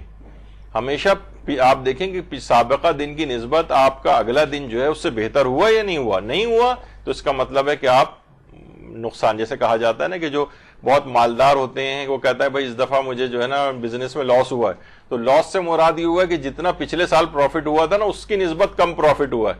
مثلا پچھلے سال مجھے 10 کروڑ روپے پروفٹ ہوا تھا, اس دفعہ دیکھیے 8 کروڑ ہی ہوا ہے خالی. وہ کہتا ہے مجھے لاس ہوا ہے, یعنی فوائد کا کم ملنا بھی لاس میں شمار ہوتا ہے. تو جس کے 2 روز بالکل برابر ہوں, یعنی اگلا دن پچھلے دن کی نسبت بہتر نہ ہو, یہ گھاٹے میں ہے. گھاٹے میں کے معنی یہی ہے کہ جو تمہیں اور آگے بڑھنا چاہیے تھا, اب تمہارے پاس جیسے جیسے وقت گزرتا جا رہا ہے, موت سے قریب ہوتے جا رہے ہو, تو اور زیادہ تیز رفتاری کے ساتھ, جیسے ایک بزرگ کی مثال ایک دفعہ بہت پہلے میں نے دی تھی کہ جیسے جیسے ان کی عمر بڑھتی جا رہی تھی بہت تیز رفتاری کے ساتھ کاموں کو کرنے لگے تھے. ہر چیز بہت, لوگ کہتے تھے بھائی آپ کی عمر اس قابل نہیں کہ آپ اتنی پھرتی دکھائیں. وہ کہتے ہیں میں کیا کروں, میرا وقت بہت کم رہ گیا ہے, اتنا کم ٹائم میرے پاس ہے, میں اس وقت تیز رفتاری کا مظاہرہ نہیں کروں گا تو یہ شمع بجھ جائے گی. تو بہرحال اس طرح سے. اور کوئی بھی کام شروع کرنے سے پہلے, اب دیکھیے اول رمضان ابھی آنے والی چند دن بعد ہی, کہ یہ جو ہر کام کی ابتدا کی کچھ خاص مبارک تاریخیں بھی بتائی ہیں ہمارے چھٹے امام نے, جس میں پہلی بھی ہے, پہلی, دوسری, تیسری, چھٹی, 7ویں, 14ویں, 18ویں, 19ویں, 20, 22, 23, 27, 28 اور 29. یہ کسی بھی کام کو کی ابتدا کرنے کے لیے بہت مبارک تاریخیں. تو آپ اپنا مارک کریں, دیکھیں کون سی تاریخ, اس سے وہ کام اسٹارٹ کریں, اور انشاءاللہ پھر دیکھیں گے وہ کام میں برکت آئے گی. پورے سال آپ پابندی سے, اس پہ کوئی رکاوٹ نہیں آئے گی, کام چلتا رہے گا. اور توبہ خاص طور پہ کرنی. کہا جاتا ہے نا کہ توبہ کے لیے کانوں کو ہاتھ لگانا ضروری نہیں ہوتا, گناہوں کو ہاتھ نہ لگانا ضروری ہوتا ہے. تو بہرحال ہم یہ دیکھتے ہیں کہ ہم صرف کان کو کھینچ کے گالوں کے اوپر 2-4 تھپڑ اپنے مار لیتے ہیں کہ جناب یہ بس یہ توبہ ہو گئی. نہیں, یہ توبہ نہیں, گناہوں سے ہاتھ اٹھا لیجئے, یہی اس میں. اور ہر کار کو ہم دیکھتے ہیں کہ لوگ جو ہیں, لوگ ایک دوسرے کو دیکھ رہے ہیں, جہنم کے اندر گر رہے ہیں, پل صراط کے ساتھ میں بھی وہاں پہ بھی ایسا ہوگا. یعنی جو لوگ سب لوگ کرتے جا رہے ہیں کہ ہم کہیں گے بھائی کیا کریں, یہ تو آج کل سبھی لوگ کر رہے ہیں, میں کیا کروں آپ تو یہ جیسے وہی کہ زمانہ خراب ہے، جب سبھی کر رہے ہیں تو ہم بھی پھر ایسے کریں، تو سب اس طرح جہنم میں گر رہے ہیں تو ہم بھی سیدھے سیدھے جہنم میں گر جائیں ان کے چکر میں۔ رسول اللہ فرماتے ہیں کہ میری اور تمہاری مثال ایسی ہے جیسے ایک شخص نے آگ روشن کی تو پروانے اس میں کودنے کے لیے دوڑ پڑے، اور وہ شخص انہیں بچانے کی کوشش کرتا ہے مگر وہ اس سے بچ کر آگ میں کود جاتے ہیں، اور میں تمہیں پکڑ پکڑ کر جہنم کی آگ سے بچانا چاہتا ہوں مگر تم مجھ سے میرا ہاتھ چھڑا کر آگ میں کود جاتے ہو۔ یعنی پیغمبر اکرم روک رہے ہیں، ان کی احادیث مبارکہ ہمیں روک رہی ہیں گناہ کرنے سے، لیکن ہم ان کا گویا ہاتھ چھڑا کر جہنم کے اندر جا کر کود رہے ہیں۔ تو وہ فرماتے ہیں کہ یعنی پیغمبر اکرم جب بھی فرماتے تھے کہ میں میری حدیثوں پر عمل کرو، میں تمہاری بھلائی چاہتا ہوں۔ ہمیں چاہیے کہ یہ جو حدیثیں اتنی آپ دیکھتی ہیں مدرسۃ القائم کی اور دیگر پیجز کے اوپر بھی سب آ رہی ہوتی ہیں، یہ عمل کے لیے ہیں، یہ صرف ایسے ہی پڑھ کر واہ واہ سبحان اللہ یا یہ والے کمنٹ لکھنے کے لیے نہیں، بلکہ عمل کے لیے یہ چیزیں پیش کی جاتی ہیں۔ اور واقعتاً دیکھا جائے تو انسان اب اتنی زندگی کے لیے اپنی کوششیں کرتا ہے، بڑے بڑے گھر بناتا ہے، تو واقعتاً دیکھا جائے کہ مولا جو فرماتے ہیں کہ تم میں سے ہر ایک زمین سے فقط اپنے قد اور لمبائی چوڑائی کے برابر ہی فائدہ اٹھا سکتا ہے۔ یعنی حقیقتاً دیکھا جائے وہی ایک جانماز کے برابر جو ایک لمبائی چوڑائی ہوتی ہے نا، یہ صرف یہ انسان اس پوری جتنے بھی بڑے آپ گھر بنا لیں ہزاروں گز کے، یعنی اصلاً آپ کے وہی لمبائی چوڑائی کے برابر بس آپ فائدہ اٹھا سکتے ہیں۔ یعنی جو مسلح کے اوپر آپ گزارتے ہیں نا اپنا وقت، واقعتاً وہ آپ کے لیے کافی ہوتا ہے۔ یہ زمینیں ورنہ کیا ہوتی ہیں، پنجاب میں بھی میں نے نکال کے رکھی تھی، یہ تصویریں آئی تھی کہ دو بھائیوں کے اندر اتنی زبردست زمین کے موضوع کے اوپر جو ہے وہ آپس میں لڑائی ہوئی اور دونوں اطراف کی طرف سے فائرنگ ہوئی اور دونوں بھائی اس میں مارے گئے۔ باپ نے اسی پراپرٹی پر ان دونوں کی قبریں بنا دی، کہا کہ یہ اس زمین کے لیے تم لڑتے تھے نا، یہاں یہی قبریں بناؤں گا تمہاری۔ تو آپ دیکھیں انسان واقعتاً دیکھے تو یہ مال و دولت اور اس کے اندر اپنی پوری زندگی کو لگا رہا ہے، اصلاً وہی جانماز کے برابر جو ابھی آپ نے دیکھا کہ فقط یہ جو ہے یہ اس کے آخرت میں اس کے کام آنے والی چیزیں ہیں، باقی سب چیزیں جو ایک فانی ہیں وہ بالکل ایسا دھرے کے دھرے رہ جائیں گے، اس کے اندر دیگر لوگ آرام سے رہ رہے ہوں گے۔ تو بہرحال ابھی جو میں ذکر کر رہا تھا کہ انسان کی عمر کا ایک طویل دورانیہ جیسے گزر جائے، خاص طور پہ جیسے چوتھے امام نے 40 اگر سال کا انسان ہو جاتا ہے ان کے متعلق فرمایا ہے تو آسمان سے ایک فرشتہ ندا دیتا ہے کہ سفر کا وقت قریب ہے، سفر کی تیاری کر لو۔ گزشتہ زمانے میں انسان جب بھی 40 سال کا ہوتا تھا تو اپنے حساب کتاب کرنا شروع کر دیتا تھا، سوچتا تھا بس اب میرا ٹائم آ گیا ہے۔ یہاں 40 سال کا تو بالکل ایسے ہی لاپرواہ اور آوارہ قسم کا جو ایسی گھوم رہا ہوتا ہے وہ، یعنی اس زمانے میں یہ ہوتا تھا، ایک زمانہ تھا کہ لوگ 40 سال کے بعد اپنا حساب کتاب اپنی سب چیزیں، اس طرح کے انسان مرنے والا ہوتا ہے اور وہ اپنے امور کو سیدھا کر رہا ہوتا ہے، وصیتیں کر رہا ہوتا ہے، اپنے قضا واجبات کو انجام دے رہا ہوتا ہے، لوگوں کے اموال کو واپس کر رہا ہوتا ہے، اس طرح کی اس میں اپنی زندگی کو لگاتے تھے۔ یہاں پر کیا ہوتا ہے کہ وہ بالکل 70-80 سال کا بھی ہے تو وہ صرف بیٹھا جو ہے وہ سوائے ٹی وی دیکھنے کے اور کوئی مثلا کام نہیں ہے اس کا۔ یہاں تک پیغمبر فرماتے تھے کہ میں نے جو بھی بھیانک منظر دیکھا ہے قبر کا منظر اس سے کہیں زیادہ بھیانک ہے، اس میں انسان کو لگنا چاہیے۔ قبر کا منظر سب سے زیادہ بھیانک ہے۔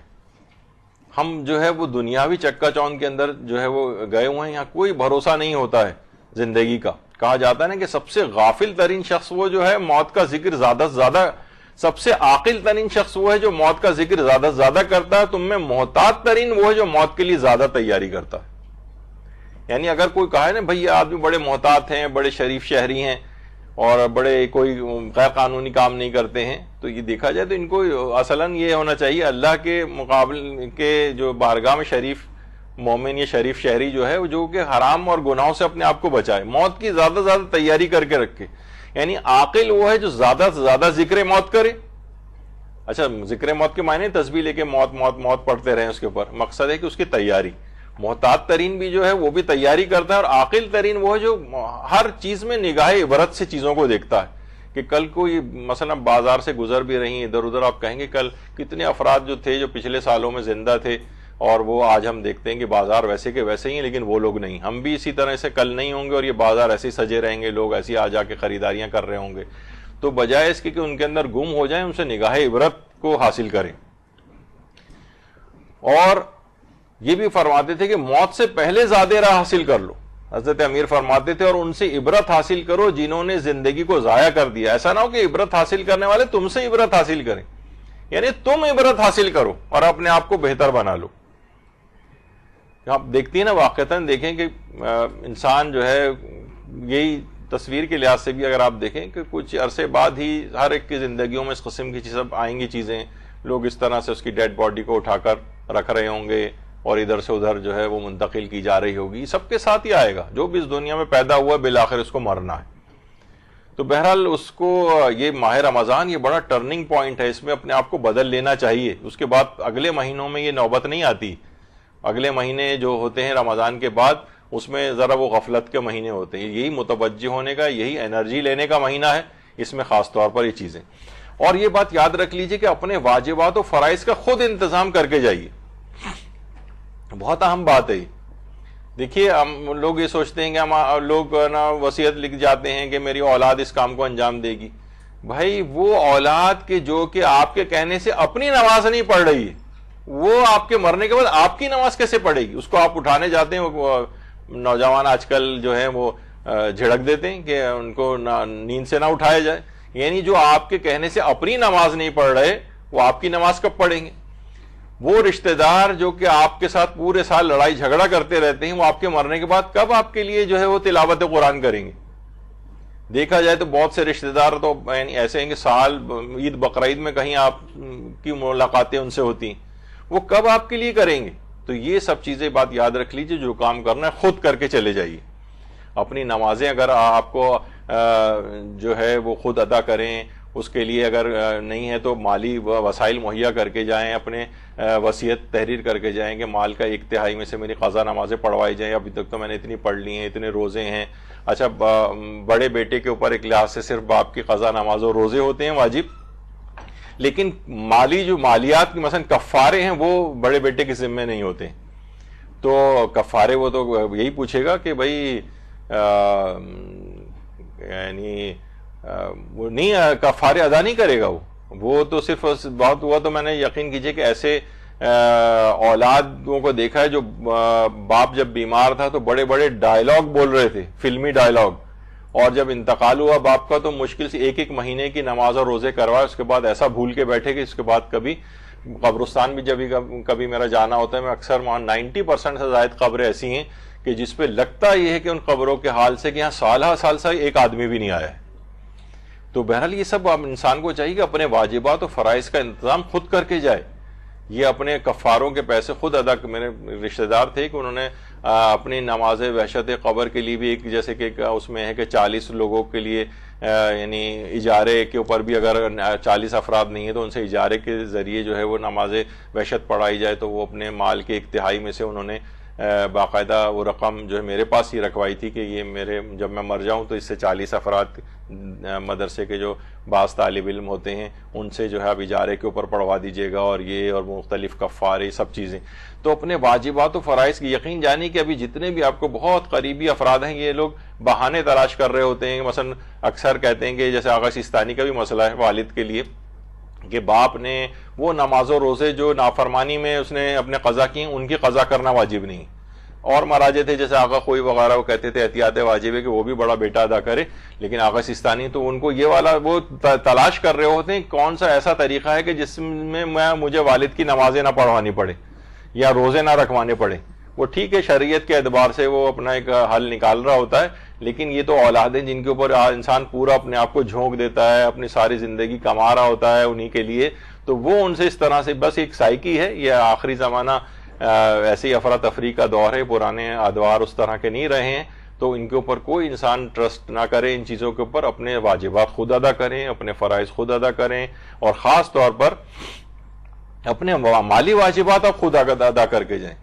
یہ کیونکہ آپ جو خود اپنے مالی واجب ادا نہیں کر کے جا رہے ہیں تو دوسرے سے آپ کیسے توقع کرتے ہیں کہ وہ تو مثلا اولادیں ہیں ان کی بیویاں ہی کہیں گی بھئی یہ تو سارے پیسے ابا کی جو نماز پڑھوانے میں چلے گئے تو ہمیں کیا ملے گا اس کے اندر. وہ ایسے اس میں طریقہ کار اس میں ہو رہے ہوتے ہیں کہ وہ کسی طور پر بھی وہ آپ کا مال نہیں بس وہ انہیں لوگوں کا مال بن جائے گا. اور خاص طور پہ خمس وغیرہ کے سلسلے میں یہ انسان اپنے پورے اچھے طریقے سے مسائل کو سمجھ کے وہ ادا کر کے جائے. مالی واجبات کے اندر چیز آتی ہے. اچھا اس میں کسی نے بڑا اچھا ایک تجزیہ بھی دیا تھا کہ دیکھیے ہم کہتے ہیں وہ 20% مال نکل جائے گا تو لوگ عام طور پہ کہتے ہیں مال ہمارا کم ہو جائے گا. کہا کہ جتنی بھی آپ چیزیں مثلا کھانے کی بھی آپ لے کر آتے ہیں، مثلا آپ تربوز لے کر آتی ہیں 5 کلو کا مثلاً اگر تربوز ہے تو آپ جب اسے اس کا وہ چھلکے وہ سب کچھ اتارتی ہیں تو دیکھا جائے تو 20% وہ ایسی آپ پھینک دیتی ہیں. آپ یہ نہیں کہتی ہیں افسوس کرتی ہیں وہ ہو یہ کیا ہو گیا, یہ 20% تربوز کا تو چھلکے کے اندر چلا گیا, میں باقی اتنا کم بچا ہے میرے پاس. یہ تو نہیں ہوتا نا. ناریل آپ لے کے آتے ہیں, اس کو چھیلتے ہیں آپ, اسی طرح سے اس کا چھلکے سب اتار کے پھینکتے ہیں, دیکھا 20% اس میں بھی نکل جاتا ہے. مرغی آپ لے کر آتے ہیں, مرغی کی آلائشیں چیزیں پر پنجے یہ وہ ساری چیزیں آپ نکال کے تو کھانے کی چیز اس میں کتنی نکلتی. تو دیکھا جائے ہر چیز میں سے خمس ویسے ہی نکل رہا ہوتا ہے ہمارا, لیکن ہم لوگ اس کے اوپر کوئی ناک بھو نہیں چڑھاتے. لیکن جب مال کی بات آتی ہے, خمس دینے کی بات آتی ہے, تو فوراً ہمیں وہ بہت کم لگنے لگتا ہے, اور یہ 20% چلا جائے گا تو مال ہمارا کم ہو جائے گا. تو بہرحال یہ چیزیں نہیں, یہ تو عمومی زندگی کے اندر بھی آپ مثال ہے کہ اب کپڑا آپ لے کے آتی ہیں, اس میں کٹنگ وٹنگ میں کتنی قطریں اور یہ سب نکل جاتی ہیں, اس میں تو آپ کو افسوس نہیں ہوتا. تو اس میں بھی افسوس کی ضرورت نہیں ہے, اللہ کے پاس محفوظ ہو رہا ہے. تو بہرحال مالی واجبات اپنے سارے ادا کر کے جائیں, چیزوں کو بہت باریک بینی سے دیکھیں. یہی استقبال رمضان ہوگا آئندہ زندگی کو تبدیل کرنے کے حوالے سے. اور اس میں ایک بات اور بھی دماغ میں رکھنی چاہیے کہ بغیر علم کے کسی بھی کام میں اگر ہاتھ ڈالے گا نا تو صحیح کرنے کے بجائے ہمیشہ اس کو غلط کرے گا وہ شخص. یہ ایک بڑی چیز ہے. میں نے اکثر بلکہ بعض میں نے ایسے دیکھے ہیں افراد کہ بیچارے انہوں نے متوجہ بھی ہو گئے اس بات پہ کہ ہمیں اپنی پچھلی پوری زندگی کی نماز قضا پڑھنی چاہیے, اور پڑھنی شروع کر دی, 15-20 سال کی اتار دی, لیکن ایسے اس کے اندر کیونکہ مسائل کا علم حاصل نہیں کیا, وہ دوبارہ وہ تمام عبادت ان کی باطل ہو گئی. اب وہ کہے گا بھائی اب تو میں نے پڑھ لیا, اب تو میں اب نہیں, مجھ سے نہیں ہوتا. یعنی آپ نے خود یہ غلط کام کیا, یعنی خمس ادا کر رہے ہیں. بعض اوقات ایسی چیز کے اوپر آپ نے خمس ادا کر دیا بہت بھاری رقم کے جس پہ خمس واجب ہی نہیں تھا, اور واجب اس کے بعد ہوا کچھ عرصے کے بعد. اس کی بھی بہت ساری مثالیں کہ لوگوں نے لاکھوں روپے نکال دیے, پتہ چلا خمس واجب ہی نہیں تھا اس کے اوپر, اور پھر بعد میں کچھ عرصے بعد اسی مال پر واجب ہوا تو کہہ رہے ہیں ہم نے وہ تو نکال دیا تھا پہلے. تو بہرحال ہر کام کو صحیح طور پر پہلے سیکھ لیں. جب یہاں پر فقہ کی الگ سے کلاسز ہوتی ہیں, باریک بینی سے فقہ کے احکام بتائے جا رہے ہوتے ہیں, تاکہ انسان مطمئن ہو کر بالکل اپنا دامن کو بالکل صاف کرے اور اس کے مطابق عمل کرے, تو انشاءاللہ پھر آخرت میں سے کوئی پریشانی نہیں ہوگی. ہمیشہ یہ کہا جاتا ہے, دیکھیے ہمیں فوراً دوسروں کی فکر سوار ہو جاتی. ہمیشہ پہلے خود سدھر جائیے, دوسروں کی فکر بعد میں کیجیے. خود سدھر جائیے. بلکہ میں نے کہیں پڑھا تھا کہ وہ جتنا انسان جو جوتے چپل الٹ جاتے ہیں نا, ان کو سیدھا کرنے کی جتنی اس کو فکر رہتی ہے, اتنی اپنے آپ کو سیدھا کرنے کی کوشش کرے تو معاشرہ بالکل ٹھیک ہو جائے. آپ دیکھیں نا کہیں چپل الٹی پڑی ہوئی تو ہر آدمی آگے پہلے اسے سیدھا کرنے کی کوشش کرتا ہے. تو بھائی اتنی کوشش اگر آپ اپنے اوپر کر لیں اپنے آپ کو, تو پہلے خود سدھر جائیں. ایک پیش امام نماز پڑھا رہے تھے مسجد میں. ایک شخص آیا اور کہنے لگا کہ معاشرے میں نا کرپشن بہت ہو گئی ہے, آپ دعا کیجئے کہ کرپشن جو ہے دور ہو جائے, بہت لوگ کرپٹ ہو گئے. تو پیش امام صاحب نے اپنی جیب سے 5000 کا نوٹ نکالا اور اعلان کیا کہ آج میں مسجد کی طرف آ رہا تھا تو مجھے ایک 5000 کا نوٹ جو ہے ملا, کسی صاحب کا ہو تو ہاتھ کھڑا کریں. تو 20 نمازیوں نے ہاتھ کھڑے کر دیے. پیش امام صاحب نے نوٹ کو جیب میں رکھا, کہا میرا ہی نوٹ تھا, پہلے آپ خود سدھر جائیے, کرپشن خود بہت ٹھیک ہو جائے گا. تو عام طور پہ دیکھیے یہی ہوتا ہے کہ انسان جو ہے ویسے بڑے بلند و بانگ دعوے, بلکہ میں نے کسی جگہ کہیں ایک وہ پڑھا تھا کہ بہت سے لوگ جو کہتے ہیں ہر شخص اپنے لیول کے اعتبار سے کرپشن کر رہا ہوتا ہے, جو بھی اس کا لیول ہے. وہ جتنا اس کو ہاتھ میں کوئی چیز آتی ہے نا, اور جتنا اس کا دائرہ اختیار ہوتا ہے, جتنا اس کے پاس سہولت ہوتی ہے, اتنا وہ کرپشن کر جاتا ہے اس میں. تو بہرحال اس کی بھی بڑی مثالیں. ویسے بڑا وہ کرتا ہے, آپ نے دیکھا ہوگا کہ جناب اپنے گھر میں آپ کوئی بھی چیز کھا کے ریپر اسی طرح زمین کے اوپر نہیں پھینکتی, لیکن کیا کرتی ہیں, گاڑی میں جا رہے ہیں اور کوئی چیز کھائی اور ریپر باہر روڈ کے اوپر پھینک دی. یہ بھی خود کرپٹ ہونے کی ایک علامت ہے کہ اپنے گھر کے لحاظ سے نہیں کر رہے, اپنے گھر کے سامنے سے کوڑا صاف کر کے پڑوسی کے. وہ تو ہمارے, میں اپنے مثال دوں, بعض پڑوسی ایسے ہیں جو پورا تھیلا بنا کے ہمارے گیٹ کے مثلا دروازے کے پاس رکھ کے چلے جاتے ہیں. بھائی یہ کیا کر رہے ہو, یعنی اپنے گھر کا کوڑا جو ہے وہ آپ جو ہے کسی اور کے اس کے اوپر لے جا کے رکھ دیں. تو بہرحال انسان پہلے کہ خود سدھر جائے, اس کے بعد پھر یہ مکاریاں جو ہوتی ہیں نا, دیکھیے اس دین کے اندر بھی مکاریاں ہیں, یعنی خود آپ کے اپنے آپ کو بچا کے اور دوسرے کو آپ اس کے اندر اپنے گھر کا کوڑا صاف کر کے اور کسی دوسرے گھر کے آگے رکھ رہے ہیں. ایسی جیسے یہی صاحب جو کر رہے ہیں, اپنی ناک میں سگریٹ کا دھواں نہ جائے لیکن پورے معاشرہ جو ہے اس سے چاہے متاثر ہو جائے. جب بھی کہا جاتا ہے دیکھیے نماز 5 وقتہ فرض ہے, لیکن اخلاق 24 گھنٹے فرض ہے. 24 گھنٹے اخلاق فرض ہے آپ کے اوپر. اور جب ہی ایک پیغمبر اکرم بھی ارشاد فرماتے ہیں جس کا اخلاق اچھا ہو، اللہم صلی علی محمد، اللہ اسے دن کو روزے دار اور رات کو عبادت گزار کے درجے تک پہنچا دیتا ہے۔ اپنا اخلاق تو ٹھیک کرو۔ اخلاق کے اندر فقط یہ بہت چرب زبانی کے ساتھ جو ہے وہ بولنا شمار نہیں ہوتا ہے۔ اخلاق بڑا وسیع مفہوم ہے۔ اخلاق انسان جو ہے صرف ہم لوگ شاید صرف یہ سمجھتے ہیں کہ زبانی طور پر بس کسی سے بڑا اچھا میٹھا بول دیا جائے۔ یہاں پہ کتنی کلاسز اس موضوع پہ ہو چکی ہیں۔ اسلامی اخلاق جو ہے اس کے معنی بہت وسیع تر مفہوم ہے۔ تو اب اس کی مثالیں مثلا لوگ، میں ایسی چیزیں بڑے نوٹ کر کے رکھتا ہوں، آپ لوگوں کو دکھانے کے لحاظ سے بھی ہوتا ہے۔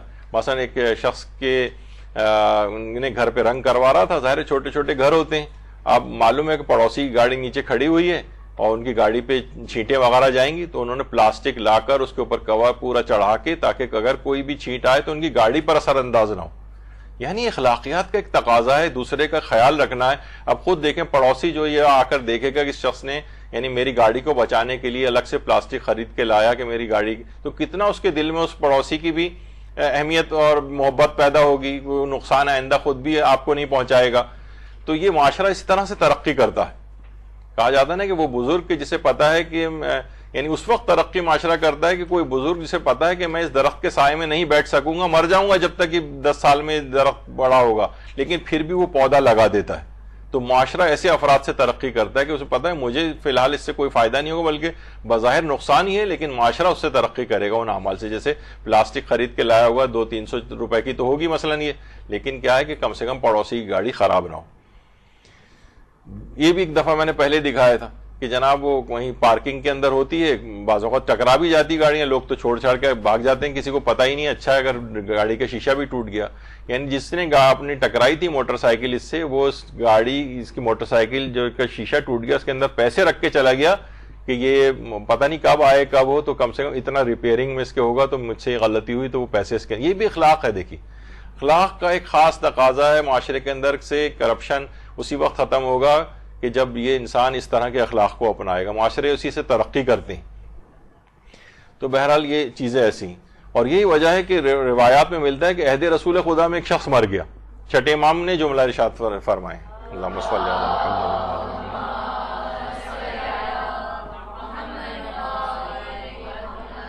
گورکن اس کے لیے قبر نہیں کھود سکے، تو انہوں نے رسول خدا سے کہا کہ زمین اتنی سخت ہے کہ ہمارے اوزار کام ہی نہیں کر رہے ہیں، معلوم ہوتا ہے کہ ہم جیسے پتھر پہ اوزار مار رہے ہوں۔ پیغمبر اکرم نے فرمایا اگر یہ شخص اچھے اخلاق والا ہوتا تو ایسا نہ ہوتا۔ اچھا ایک پیالے میں پانی لاؤ، آپ نے اس میں ہاتھ ڈالا اور زمین پر پانی چھڑکا، مٹی ریت کی طرح بھربھری ہو گئی اور گورکنوں نے بآسانی قبر کھود لی۔ یعنی پیغمبر کیا فرما رہے ہیں؟ اگر یہ اچھے اخلاق والا ہوتا تو ایسا نہ ہوتا۔ یعنی جو بد اخلاق ہے، جو معاشرے میں اس طرح سے، یعنی یہ جو چیزیں آپ نے پچھلی مثالیں سنی ہیں، وہ ویسے ہی گاڑی پر اس کے چھینٹے پڑتے رہتے، پڑوسی کوڑتا رہتا، وہ شیشہ توڑ کے اگر چلا گیا اور بھاگ جاتا، تو کیا ہے یہ برے اخلاق، اس کا نتیجہ آخرت میں اس کو بھگتنا پڑے گا۔ یعنی کیا ہوگا؟ یہ برے اخلاق والا اس کی یعنی سوچیں گے اوزار، وہ قبر خود نہیں رہی ہے، اوزار کام نہیں کر رہے ہیں، تو اس کے اندر کس قدر عذاب اس کے منتظر ہوں گے اگر اخلاق کو اپنے اچھا نہیں کیا۔ تو بہترین موقع ہے یہ ماہ مبارک رمضان کا، جس میں اپنے اخلاق کو بہتر بنانا ہے اور اس طرح سے استقبال کرنا ہے۔ ورنہ پچھلے 20 جو ہے وہ رمضانوں کی طرح سے یہ رمضان بھی گزر جائے گا پر لگا کر، اور انتہائی نادر موقع ہمارے ہاتھ سے نکل جائے گا۔ تو بہرحال اخلاقی برائیوں سے بچنے کی دعائیں بھی چوتھے امام نے تعلیم کی ہیں، اس کو کرنا چاہیے۔ اسی طریقے سے ماہ رمضان میں غصہ بہت آنے لگتا ہے لوگوں کے۔ علامہ طباطبائی فرماتے تھے بے جا غصہ کبھی کبھی انسان کو معنوی اعتبار سے 20 سال پیچھے دھکیل دیتا ہے۔ 20 سال میں آپ ترقی کر کے روحانی طور پہ آگے آئے، اور غصے میں آپ نے کچھ ایسے کلمات کہہ دی کہ آپ روحانی طور پر 20 سال پیچھے چلے گئے، یعنی آپ نے وہ سارے زندگی کی چیزیں جو ہیں وہ آپ کی مائنس ہو گئی۔ یہی وجہ کہ آیت اللہ تقی بہجت اس کا نسخہ بتاتے تھے، کامل عقیدے کے ساتھ زیادہ سے زیادہ درود پڑھا کرو تو تمہارا غصہ کم ہو جائے گا۔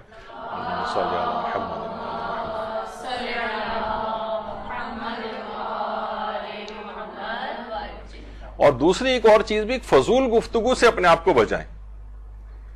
یہ بھی امیر المومنین کے جملے ہیں کہ اگر تمہارا دل غبار آلود اور تمہاری بیجا گفتگو کرنے والی تمہاری گفتگو بیجا نہ ہوتی تو جو میں سن لیتا ہوں وہ یقیناً تم بھی سن لیتے۔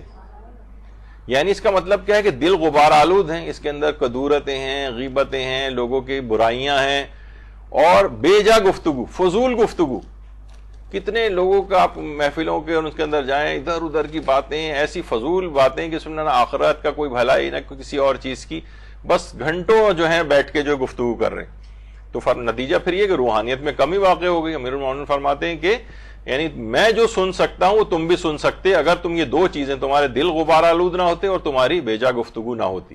رمضان میں کوشش کریں کہ اس سے بھی کچھ نجات حاصل کریں. اور یہ بات یاد رکھ لیں کہ ہدف زندگی کا آپ نے تعین کرنا ہے یا پہلے کی طرح ہی زندگی گزارنی، بس یہ آپ دیکھ لیں. ہدف زندگی کوئی نہ کوئی، دیکھیے ہر شخص کے پاس اللہ نے کوئی نہ کوئی صلاحیت دی ہے، اپنے پہلے تو صلاحیت کو ایکسپلور کریں. کیا ہے آپ میں، یعنی کیا چیز کو، جیسے آج کل تو ٹک ٹاک کی دنیا آگے نہیں کہا جاتا ہے، جس میں جو صلاحیت ہے وہ بس اپنا ٹک ٹاک بنائے اور وائرل کرے اس کو. جیسے لوگ عام طور پہ کہتے ہیں کہ اگر کوئی صلاحیت ہے آپ میں، تو یہ تو عام دنیاوی فضول قسم کی، کسی میں گانے کی، کسی کو ڈانس کی صلاحیت، کسی میں فضول بکواس کی صلاحیت، تو وہ جو ہے اس میں مشہور ہو رہا ہے. ہدف زندگی کیا ہے؟ یعنی اگر ابھی تک آپ نے اس کا کوئی تعین نہیں کیا ہے کہ میرا زندگی کا ہدف کیا ہے، مقصد کیا ہے، مجھے کیا کرنا ہے، تو پھر یہ اپنی زندگی پوری آپ کی اسی طرح سے ضائع ہو جائے گی. اور کوشش کریں کہ اپنی اپنی صلاحیت اور شوق کے مطابق دین کی خدمت کرتے ہوئے زندگی گزاریں. جو آپ میں صلاحیت ہے اور جو آپ کا شوق بھی ہے. ایک تو ہے کہ بہت زور زبردستی آپ پہ کو اپنے نفس پہ کرنی پڑ رہا ہے جو آپ کا شوق صلاحیت ہی نہیں ہے. مثلا بہت سے لوگوں کو تبلیغات کے اندر شوق نہیں ہوتا ہے، اور تبلیغات میں دیکھیے کہ ان ریوارڈنگ فیلڈ بھی ہے ایک لحاظ سے. مثلا ہم مسائل فقہ وغیرہ یہاں پہ پڑھا رہے ہیں 30 سال سے مثلا، لیکن کچھ نہیں، یعنی لوگوں کو اس لحاظ سے کچھ نہیں آئے، بس پڑھا کے چلے گئے. یعنی بہت سی ایسی چیزیں جس میں انسانوں کو بڑا پاپولر ہو جاتا ہے، اور بڑے دنیاوی اعتبار سے بات کر رہا ہوں. لیکن جس کا جو بھی ذوق اور اس کے اندر صلاحیت اور شوق ہے اس کے مطابق کام کرے، جس میں نہیں ہے وہ کوئی اور اپنی راہ دیکھے. اب آپ دیکھیں کہ حضرت ابو الفضل العباس علمدار اللہم صلی علی محمد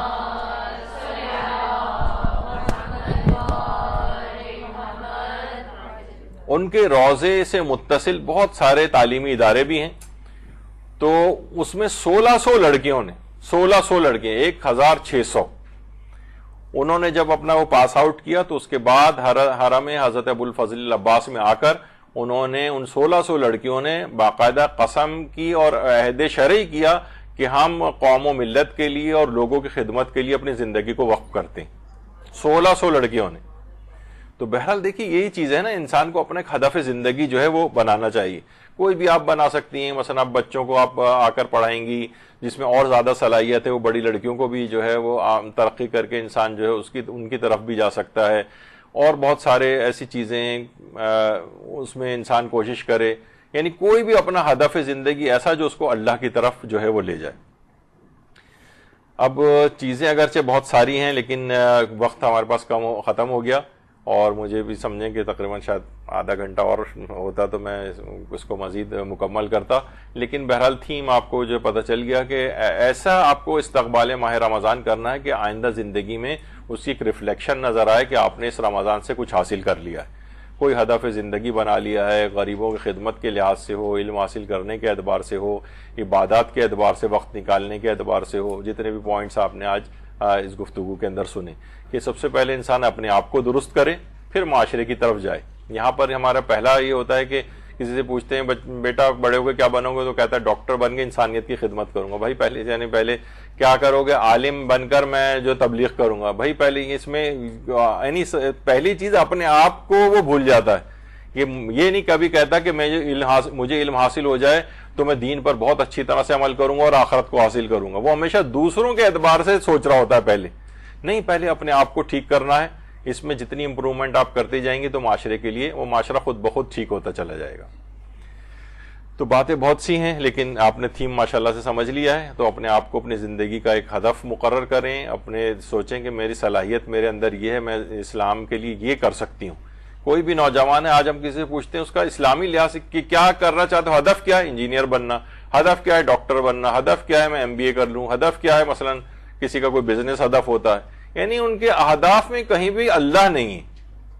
چاہے یہ دنیاوی رستے بھی اللہ تک لے جا سکتے ہیں، لیکن وہ تو بہت دور کی بات ہے. تو دین کے جو ہدف ہیں ان کے اندر ہی اللہ نہیں ہے. نظر نہیں آتا ہے لوگوں کے، جو دینی کا طور پر کر رہے ہیں اس کے اندر بہت سے غیر الہی اہداف آ جاتے ہیں.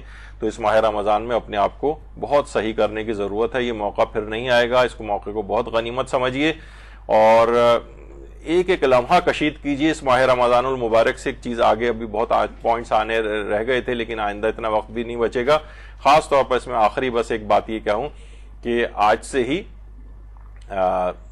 تلاوت قرآن کا آغاز کریں اور ایک ایک پارہ روز پڑھتے جائیں، کچھ اور بھی تھوڑا ملا کے، اس طرح سے کہ 23 ماہ رمضان کو آپ پورا قرآن ختم کر لیں اور اس کے بعد اس قرآن کو چہاردہ معصومین علیہ السلام کو ہدیہ کریں.